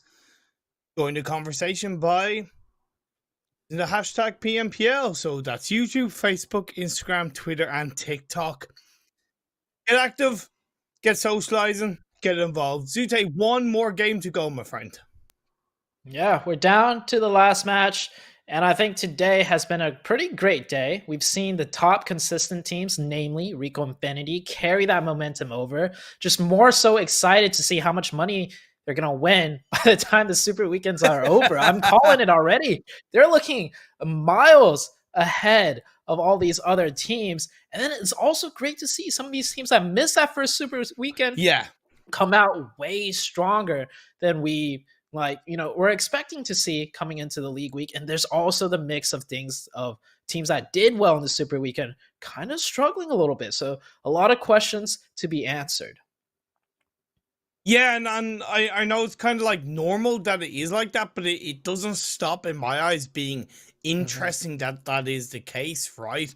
And playing into tomorrow as well a little bit, it's going to be 3 Sanhoks tomorrow. So that adds just the element of even more pressure, even more kind of out of your control-esque style to a lot of these teams' potential and what they're going to be able to do. So in this final game for the teams that are playing, and that's going to be groups, oh my god, B, C, D, E, if I'm not mistaken. So Group A are not playing. B, C, D, so that's YaLLa, Team Falcons, KURD 12, and 1million.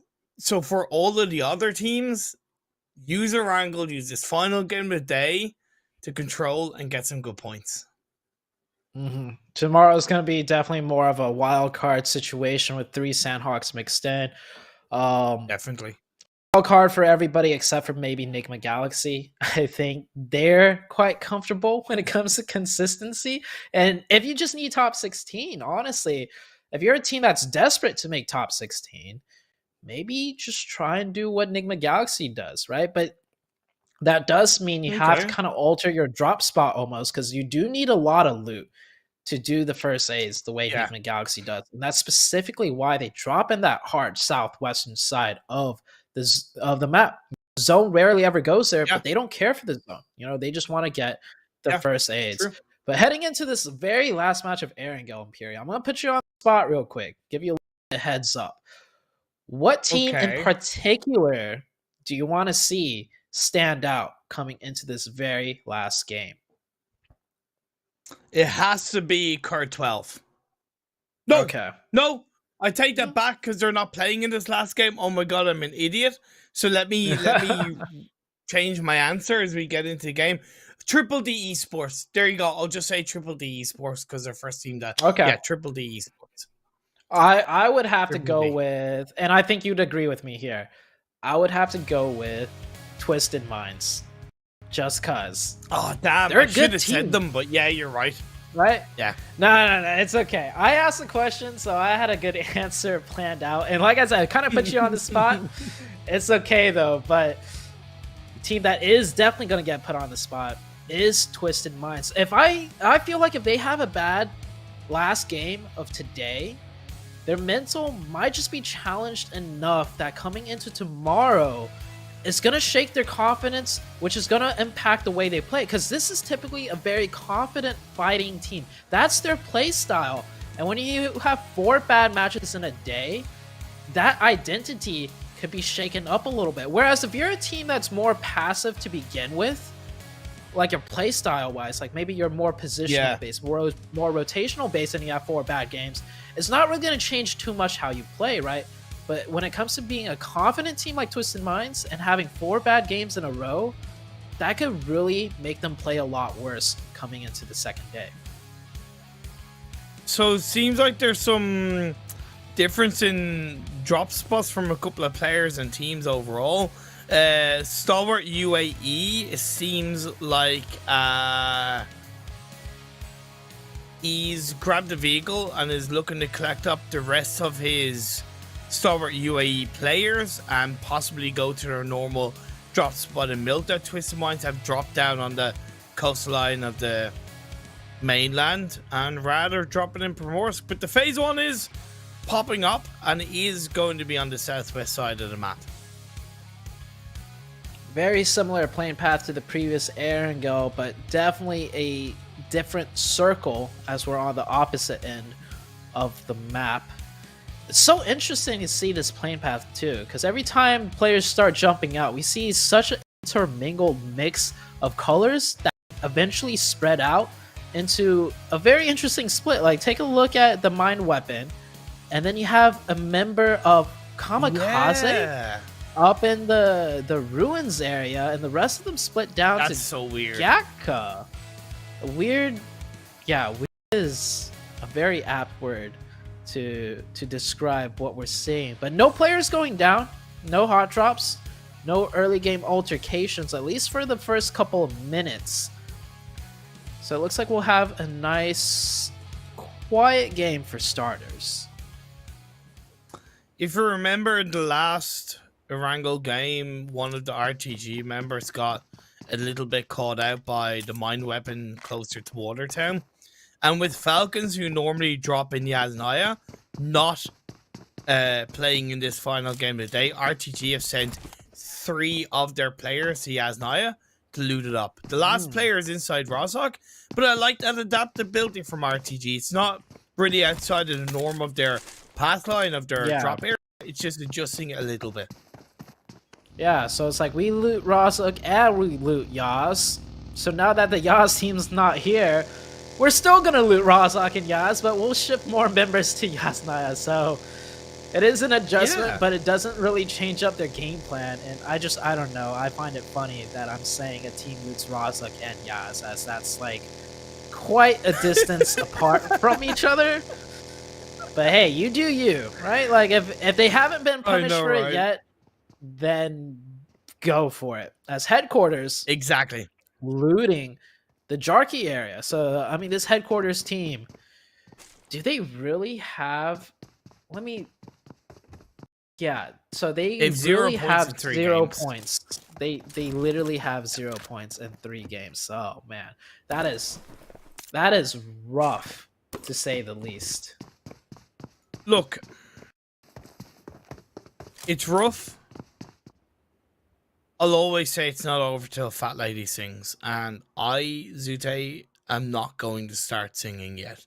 So, headquarters, do it, guys. Do it. I think it was fair that they dropped in Zarki. It was outside of the realms. It was complementary to the playing path.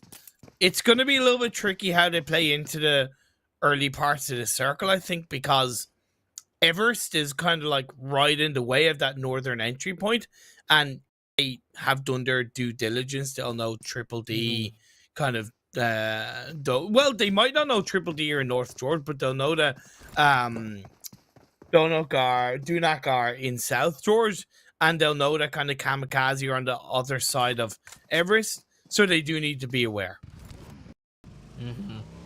We do see the Kamikaze team on my mini map here. They are grouped back up, taking a very central location.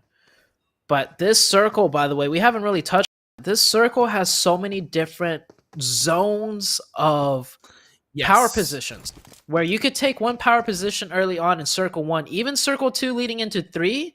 And if it shifts a certain way, you lose all sight lines of your potential next position you want to control. And you just kind of have to make a scouting rotation where you kind of fight your way in, unless you're a team that utilizes very heavy splits. So I do like this zone in particular. We're going to have teams rotating a little bit slower. They're going to feel things out and see where it shifts before we see too much movement on the map. KONQUEROR, they drop and loot up Split Ferry Pier and the eastern side of the Western Bridge. Ferry Pier Hill is such a good access spot for them. They don't need to commit the full squad there, but having 1 to 2 players as an anchor point, then kind of create a spread around that, will be so valuable for getting information and, of course, just pushing a couple of players / teams away. Yeah, and speaking about playing split, KAMIKAZE did end up splitting up a little bit. I don't know whether it's for loot or to control more territory, but it looks like one of the players did get kind of close to the Dunak player. But you see on your screen, he is driving on back, hitting a little bit of a speed bump. No problem right there. The buggy is insured by the PUBG mobile gods. So, doesn't have to pay for damages. Yeah, of course. You know, it's like the insurance, you know, it's there unless you get your wheel shot out. I don't think they cover those. Well, if your wheel shot out, your wheel is shot out, unfortunately. Do you have a driver's license yourself, Sute? Oh yeah, I do, of course. How do you think I managed to rotate? Yes. I do have a car. I do have a driver's license. I have a KONQUEROR. You know, it was the new hot thing, and I got one myself. Okay. Yeah. Nice one. I'll give you that. Oh, we see some of the KONQUEROR Iraq players dancing right there as we just switch camera, doing some nice signaling. Maybe their comms aren't working, so they're emoting to each other, right? Like whatever means necessary to get the team synergy, to get the team comms on point. Calaga on the beach side. So they are setting up for a little bit of bridge camp. I don't know if their plan is to hold that bridge camp in subsequent circles, or if they're just bridge camping in the hopes that maybe the team out of military base will rotate a little bit earlier and they can maybe pick up some eliminations before the rest of the zones play out. I would have preferred to seen 2 or 3 of their players go to where to the compound that's a little bit to the east of that bridge where Kato of Twisted Minds were. I think that would have been a stronger setup. It still would have been a bit of a bridge camp, but I think it would have created a bit more of a controlling spread. But it is what it is as we are getting ready for phase 2. Headquarters definitely being careful on their rotation. Triple D right in front of them, but that's a massive southern shift on phase 2. Ooh, they're gonna have to readjust bridge camp or control ferry pier or the bunkers. Speaking about bunkers, I think Nigma Galaxy is gonna head right on there. We saw this circle, I think, in the league week of day 1, where Nigma Galaxy ended up, I think they won the match. No, they didn't win the match, but they got very high placement. So they might be going for that same exact compound in this circle. It was the square compound circle to the west of Ferry Pier. And I'm going to describe it quite well, because if the camera pops them up and they're at that compound, I'm going to be like, yes, this is exactly what I did. And okay, I'm looking at the mini-map. They are there. Cool. The question is for Revolution, how do they broach their position inside Military Island? How do they exit out there? Do they stay there even and look for maybe a couple of elimination points onto the likes of CONQUEROR Iraq, Twisted Minds, possibly even a team that's on the very, very south of Ferry Pier? Or do they shift onto the eastern bridge and hopefully make it into the circle that way? You know, so day 1 of match 1, when I was casting with Highland, we had the circle. And you know what Revolution did? They actually swam across to the ferry pier and they managed to breach onto the beach. And they actually had a really good game. And due to the fact they had a good game, we might see them just try to replicate that. But of course, that does determine the circle to shift in a very similar way from here on outwards. But as far as that day went, it's looking like it's gonna line. The first 2 circles has lined up exactly that way. And let's switch the topic though, because KONQUEROR getting into somewhat of a tricky position against the team of Twisted Minds. Twisted Minds, one of the teams we want to see do a little bit better coming into the last match for the day. Yeah, that's what I was worried about. I really think KONQUEROR Rock gave way too much space over to Twisted Minds right to begin with, and we're seeing it even more compounded. I gotta give props as well to Twisted Minds, because I think they've been very proactive and they have been like aggressive in such a nice way. of pushing CONQUEROR back, so props to them. Yeah, CONQUEROR, definitely a team that's very comfortable playing split. You can see each individual player knowing how to call for the support and also getting himself out of sticky situations.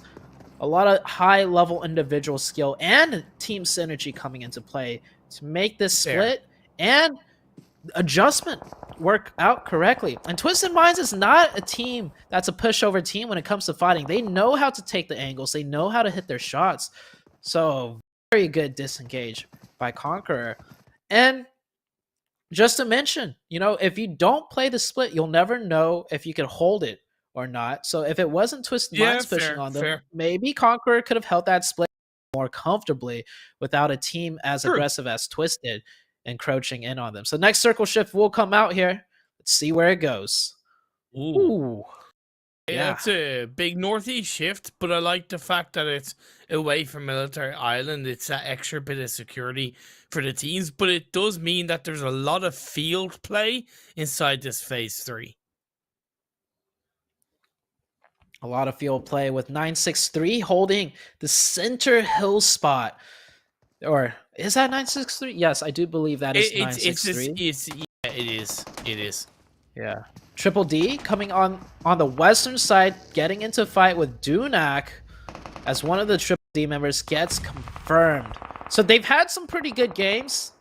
If they have a bad one here, they're not in too bad of a shape coming into tomorrow. But of course, you want that momentum coming into the new day and finishing off each day strong. Yeah, same with Triple D as well. They're currently 8th in the ranking with 27 points.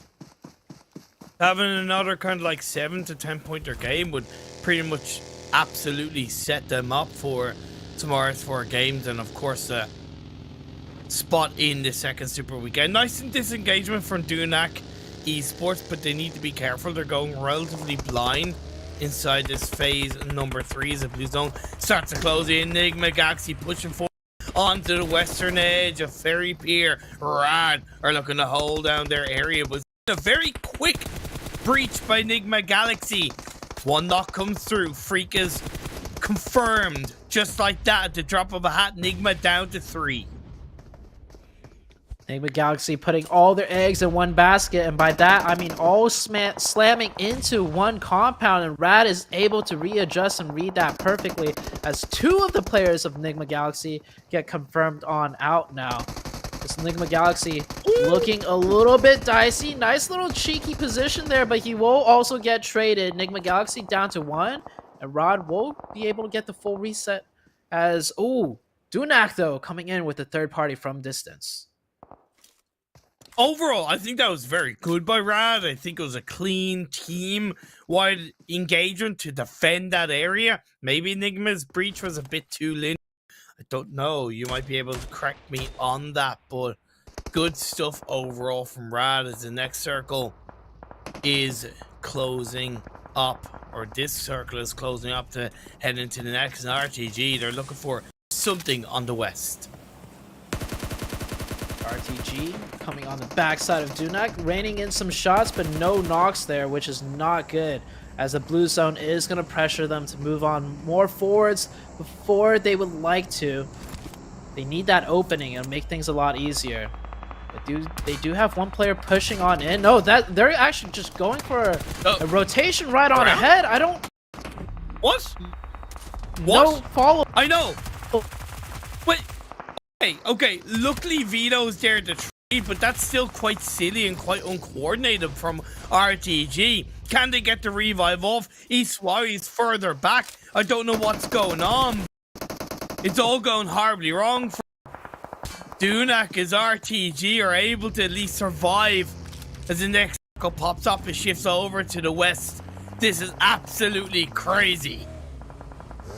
That was a prime example of sheer willpower, because they just sent one player after another until eventually it worked, but definitely not a strategy you want to repeat over time, because more oftentimes than not, the other team will counter as Twitch Minds getting into a fight with KURDSQUAD. We saw these two teams next to each other for a while, so it's no big surprise they both ended up trying to prioritize the same warehouse. Twisted Minds, we said they need a big game, and they're looking like they're about to get one, keeping 4 players up with 3 eliminations, also in a very prime position on the map. 963, I believe, holding on to the hillside. I gotta give them props for that, because I think it's quite difficult on this kind of circle. They're leaving the compound to be overtaken by, I think, Rico and Finny as KAMIKAZE. There you go. Finishes off the final player of Dunak Esports. Couldn't ask for an easier kill, to be perfectly honest, as KAMIKAZE hold on to that western Ferry Pier hillside, breaching into the circle. Revolution on the south side. So they did stay on the military base the whole time, and they just waited for the teams to rotate around as the circles adjusted. So Revolution will get a free pass onto the main island, but they are getting shot in the back. Another team coming from the south. It is Rad, and they got the opening, and it looks like from the mini-map, they're going to breach on in. They're going to drive straight into them. Hello, Revolution, knocking on your doorstep, and they answer back with a clean knock. Rod, a little bit unsynchronized as far as which side they were going to push together on. Knock, knock, knocking on heaven's doors as Twisted Mind are also possibly going to look for a third party. It's a Revolution sandwich right now, as the nades are flying over the side of the wall, followed by the mollies. Twisted Mind, they smell an opportunity to strike, and they're looking for it. Now, Rad, they're going to be protected by the wall, so they should be able to hold on for dear life. But Revolution, they're down to just one. Dammy, holding on to the left-hand side of the crates, being very careful not to overextend, but I really appreciate this opportunistic playstyle for Twisted Minds. I was talking about how Twisted Minds play confident. Here is that confidence shown in spades right now. Pretty much wiping out 2 teams before the circle shifts, so they don't have to worry about playing defense of when this team does push them on in the next sequential circle. Twisted Minds putting on an absolute show. I question their confidence. Well, it's quite obvious they still have it in spades. The next circle shows, and it's going to center the flat terrain of the northern side of Phase 5. You have the slight hilly area of the south, but there's still 10 teams 35 as action comes apart between 4K and Stalwart UAE. A long way to travel to make it into this next circle. Whoever survives. Stalwart UAE, they have 2 players, Knock Mexico and Bam Kid. Nade goes against Easy. It's going to put him down to about 65 health. 4K, they're going for the revive on their 4th player to keep themselves up as a full squad. Easy, disengaging, maybe prioritizing a bit of an anchor point into the circle, or maybe it's just a desperation move and he's hoping that he can hold on, but he's on his own inside that vehicle. NASR has free shot. He gets knocked down by Hassan. NASR has set up a triangular death trap here. Each player claiming a shack, a piece of hardcover, just completely funneling that StarWars Esports player. And I do not agree with that. I feel like they should have committed to the fight. Maybe if you're going to go for that, maybe if you're going to go for that play a little bit later on, there's still so much time left in this fight, and your team has the advantage as far as positioning wise to be able to rotate a little bit slower, but the grenades still rain on through. 4K definitely trying to work and fight their way in. Mexico almost getting the finish on that player, but StarWars Esports, now is the time to move after they've confirmed that team. That was kind of disgusting for 4K. Stalwart UAE, they're just going to be like 1 player, and you're dead right about the timing of that push from dude earlier on. And yeah, let's see how long they can survive the triangle of death. The Bermuda triangle of death is going to engulf another victim in the sights as NASR, they're up as a full squad. They have 3 eliminations, and they are the kings of the east as Twisted Minds playing down on the southwestern edge, looking for more. They find more. Elimination number 9. If NASR is a triangular of death. Twisted Minds is the spearhead of death. This team working so well synergized, pushing together as a team, a spear point, just eliminating not just the teams we saw previous, but taking down a lot of the Rico Infinity players as well. Up to 9 eliminations and still keeping 4 alive. This was the Twisted Minds we were waiting for all day today. And it's great to see them come out in the last matches. NASR with the K98 knock from distance. A beautiful headshot nonetheless. The next circle goes a little bit down south, but otherwise centralizes up. 963 are still in the game. They've been thrown out. Actually, no, smoke being thrown out by SK Ton as he tries to get the revive onto his teammate to keep them up as a 2-person team. Vigor does get confirmed, I think, between the play zone or otherwise, so Twisted Minds are just left as a 3-person team. NASR are just causing so much trouble for all the teams around them. Yeah, with how split NASR is playing, that's 4 different lines of sight that each of these players are utilizing to quite high levels. But I'm looking at the Mind Weapon. They have 4 up. Yeah. And in a way, they could sleek on in, and they get that grenade onto Ragnarok, so that's one piece of the triangle of death, or should I say square of death now, as they've readjusted their positioning. That gets taken down, but the support lines is there as the Mind Weapon. One of them gets traded out at that close shack. Luckily, they have the vehicles to send it in on the northern edge of the circle. They're going to be grouped up a little bit closer together, and it makes sense. Go! He played in. He was like, no, I'm not letting my teammate go down. And he was able to get the trade. Ragnarok now going to get revived up. Twisted Minds able to hold on, but they've yet to breach into the edge of the circle. 963 is their direct opponent in front of them. But there's very possibly a 3rd or 4th party from both NASR and the Mind Weapon iKURD. 963, meanwhile, not being able to do much at all with Twisted Minds on that southern side. Yeah. You see that shack opening, a complete open gap of exposure, so they're forced to sit inside that shack and just wait for these teams to fight it out. The Mind Weapon still with 4, as NASR taking some nasty shots, hopping up on the back of the buggy. I think that was a huge misclick. Dami taking some shots long range. They're out of smokes. If they had more smoke grenades, Twisted Minds would definitely drop some down, as Rolkis gets confirmed. Hopefully, Twisted Minds can stay alive. The Mind Weapon iKURD. A nade being thrown out. Oh no, you hate to see it. Osama gets knocked. Nabo is able to at least get into the vehicle and move in. Esron, it's a beautifully cooked nade. That's going to put 2 of the players in NASR down to half health. And that's going to be the return fire. The Mind Weapon iKURD. They blow apart NASR's stranglehold. They rip them a new one. And we're into our final 3. 963. All this while being cautious, being safety. They take down Twisted Minds. Shack of Dreams. It's a 2v4 situation. Of course, the Mind Weapon have the man advantage, and I do say they have the positional advantage. I love the adjustment on 963, though. Immediately, one player leaves the shack.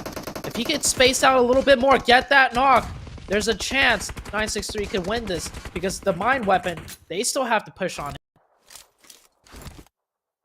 Every bullet that connects for 963 is a millisecond of suppression, a millisecond of time that they're able to use. I love the smoke being thrown out, but unfortunately, Zuxi, you overstep on the side of the shack and you've left your teammate solo.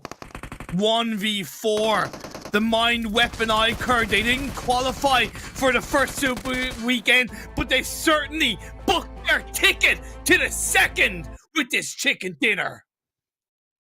Beautifully done. And notice how they came in from the edge of the circle with no real hard cover. They just played together as a team and played their side of the zone. All the other teams playing in from the south, because there's those, high ground positions. There's those cover on the east side, the shacks. But the Mind Weapon, they did not need that to close out the game. They realized if they could control the northern field, and we've seen this happen in a lot of competitive games, that northern field might not have hard cover, but if you're the team that can dominate that northern side, you can have the entirety of that side to work for yourself. Just well executed by Mind Weapon iKURD. 13 elimination points, 28 in total. Like they had 27 up until this point, I believe. Sorry, 25. So they scored more in one game than they did in the 3 previous before that, and it wasn't a bad day. But I tell you what, it's a breath of relief for Twisted Mind. 21 much needed points. Yeah, 21 plus just the 2 or 3 points, I believe, that they had in the previous matches. So that puts them in a very comfortable position to make that top 16. And not just that, that was a very Twisted Mind-esque game. We saw the third parties, we saw the aggression, we saw the spirit, the teamwork. So I think they're good coming into day number 2. It was a good game for NASR Esports, and they deserved big time the 14 points they got, but I also think they didn't focus enough on shutting down the Mind Weapon iKURD, and then when they looked at Twisted Minds from a distance, they got tunnel visioned and they paid the ultimate price. Yeah, the split was great, but the readjustments weren't quite on point enough. And in that situation, I mean, it was a difficult situation to deal with when they were kind of sandwiched, in theory, by teams on the north and teams on the south. Taking a look at the second page of things, well, Nigma Galaxy with a 0-point finish. See, Nigma Galaxy, I feel like they have a problem when it comes to fighting their way into zone, and it's not too surprising given the fact that they're one of the least elimination focused teams when it comes to the PMGC level. So maybe that was on purpose, the way they crashed. Maybe they are trying to learn how to execute those things better. Yeah, I think it is. I really genuinely think it is. I don't look at the Nigma games and get worried about them, because I really think they deserve to have the kind of Nova Esports attitude given them, right?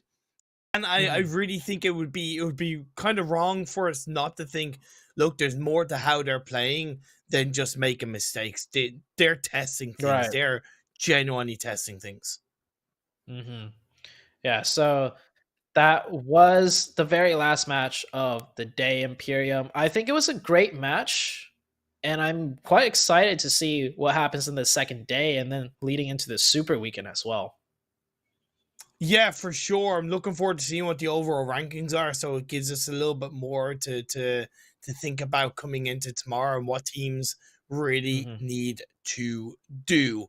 And you can do it all on the sponsors of the PUBG Mobile Pro League Arabia. That's the Oppo Series 6. Upgrade performance and upgrade your fun. Celebrate your winning spirit with the brand new Oppo Reno series. They designed smartphones for the PUBG Mobile Middle East and African 2022 esports. So thank you very much to Oppo for sponsoring this event and many more across the 2022 season. Okay, so without kind of looking, we'll get into the overall ranking. I want you to predict who the bottom 4 were, but you know, we'll get to it. Is Rico and Finny top the table, unsurprisingly, of day 1. Oh, topping the table of just the Super Weekend, but the league as well, with 2 chickens, 65 points. Rod, also a really good finish in the Mind Weapon. Jeez, that is a 180 difference compared to where they finished in last week's league week. So definitely changing some things up over the weekend, maybe doing some VOD review. But I think more than likely, it's not so much a VOD review, but it's just bonding together as a team and just talking it out and just ironing things out, because VOD reviews are great for studying other teams, but when it's your team having the issue, you need some, that good old powwow time, that team synergy bonding time. And the Mind Weapon, it worked out for them because they are coming in today strong. Yeah, they were, and it's great to see that result come through and that bounce back performance from the Mind Weapon iKURD. It's so good to see. A good day from NASR, a good day from 963 and KAMIKAZE. It's just solid stuff. Again, the top 8, I think, are generally quite safe. Other than, I kind of want to say Falcons. I haven't been massively convinced by Falcons. I don't know if you'd agree, but I think there's, they're not bad, but they're on the cusp of, you wouldn't be surprised if they didn't make it into the second Super Weekend. I don't mean that in a bad way, but that's just my perspective at the moment. I feel like the Falcons had super inconsistent games. We saw like one game where they were doing well, and then the other ones, like, they didn't do bad, but it's like maybe 4 points, 5 points, just here and there, just kind of hovering around. But I mean, they are 8th overall, so they're technically doing better than 9th through 20th, right? As we go into the second page, taking a look at 9th through 16th. Now, Triple D, we saw one game where we were cheering them on, saying like, that's good. I think that was the game that Rico Infinity ended up winning after they just got grenaded to all hell, and then Rico Infinity just got in their cars and just ran the last player over. So that was probably their only good game, since they are 9th with 29 points. But that's not too bad, considering the fact that the 16th place cutoff right now is 18 points. Huh? Okay, sorry. Literally, Yeah, I thought you meant the top in terms 16. of from the first. Yeah, no, I thought you meant from the first league week, and when you said 18, it literally threw me off. I was like, what? But yeah, you're dead right. Yeah, it really isn't bad from Triple D, and they only need 15 points. I would argue 15 points in their next 4 games, and that's more than accessible. So good direction Triple D Esports are in. And you mentioned the word 18, Evolution YaLLa, they're just about holding on. Yeah, YaLLa. I was kind of expecting them to do better this league week, because this is a team with a lot of potential, right? And that Super Weekend, they didn't do bad, but I feel like they themselves know they could do better. And I wanted to see it kind of reflect in the league week, where there's less pressure. Yeah. But having only an 18-point finish after 4 matches, it's not looking too good. Now, I'm not doubting they won't make the Super Weekend. I still believe that they will, but it's just not the performance that I wanted to see. As we look at the teams not in the top 16, well, these 4 teams, they're definitely on the chopping block. 4K Esports headquarters, they did not qualify for the first Super Weekend. KURD 12 and Dunak did. However, they only got a total of 71 and 80 points respect across those 15 games. So yeah, I'm kind of not surprised to see these teams in the bottom 4, and I'm very worried for KURD 12 and Dunak, because they really, really, really need this second Super Weekend. Dunak and KURD 12 are the 15th place and 16th place team out of last week's Super Weekend. So that kind of puts into perspective that their performance, I don't want to say, as bad as it is, it's looking like it's a kind of a team thing. So they have things to work out. It's not like the side of, let's say, Twisted Minds, where it's a little bit of an inconsistency bump and they could figure it out and they could come back strong. KURD 12 and Dunak, they really need to just grind it out a little bit harder to at least make it into the second Super Weekend, because if they don't make it into the second Super Weekend, there's a good chance they might miss the third too. And even if they make the third, the performance is not there for them to have, a stellar day to get the points to secure themselves in the top 16. So yes, even though they made a Super Weekend last week, I echo your concerns just as much as for the teams that didn't make it the last Super Weekend too. Well, tomorrow is going to be squeaky bum time for a good few of these teams. They still all have 4 more games to decide where they finish. Do they make it? Do they not make it? Well, you'll have to join us to find out tomorrow, same time, same place. Thank you all for tuning in. Have a good evening.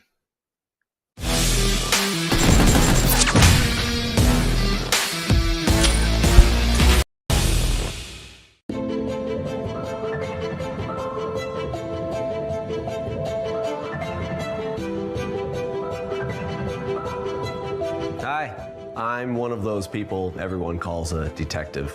Of course, I'm not the only detective around here. There's also our information analysis system, the BANPAN information system, and our many community volunteers that speak different languages from all around the world. We can use the BANPAN information system to find information related to cheats from the vast sea of information. We will use a combination of the system and manual methods to search various online forums and video sharing sites for traces of cheating. We will also work with our directors of security in PUBG Mobile from all over the world to search for and destroy channels used to sell cheats. Fortunately, many players have joined our team. We also provide players with a channel to report the sale of cheats, and players from all over the world provide us with information every day. We are so happy to see so many players helping us to combat cheating. I am a moderator and an information collector. I'm a moderator of many game forums. I am familiar with how cheats work and how they end up in players' hands. I'm very aware of the harm caused by cheating. So I've decided to help combat cheating. Due to our efforts, the information of many cheats is no longer brazenly posted online. Instead, they are hidden very deeply and disguised as unrelated posts. But that's not enough for them to escape my eyes. Many people have the misconception that cheats are like bugs and that they'll disappear once they've been dealt with. That's not how it really works though. Even if all the features of the cheats are banned now, the creators of the cheats will continue to upgrade their cheats. They will do anything they can to get around our security system. That's why we combat the newest cheats from two different fronts. We work together from the inside and the outside to effectively cover all types of cheating and combat them quickly. Although this is just a game, everyone likes those who follow the rules and play fairly. What makes games fun are the things that make us feel nervous and challenge us. It is because victory was hard-earned that we feel joyful about it. We make several copies of samples of cheats. One copy is submitted to the security team so we can study their operating logic and enrich our AI identification strategy to update our defense system against new cheats in a timely manner. Another copy will be kept as proof to punish the people who develop the cheats. The moderator just sent over a sample of a new cheat, and I want you to take a look at it. Let me see. We've never seen a cheat before. It has a special way of attacking.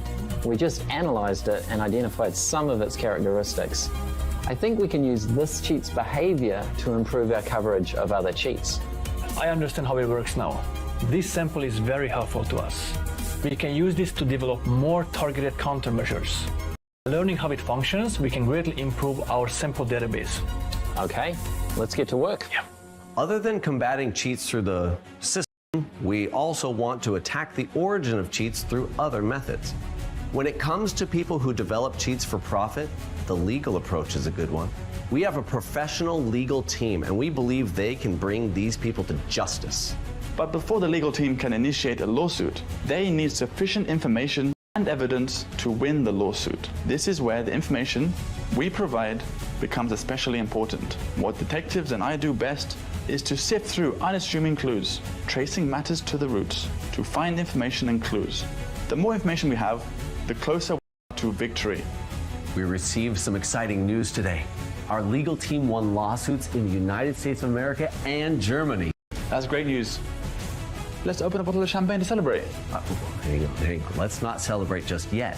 In the lawsuit, the defendant provided even more information about the team that developed the cheat. It looks like we're going to be very busy over the next few days. Yes. In 2021, we retrieved more than 10,000 samples from various channels, and more than 30% of them were valid samples. It's also worth mentioning that many sellers of cheats online are scammers. They won't give you any cheats. They will even hide some viruses in the files they give you.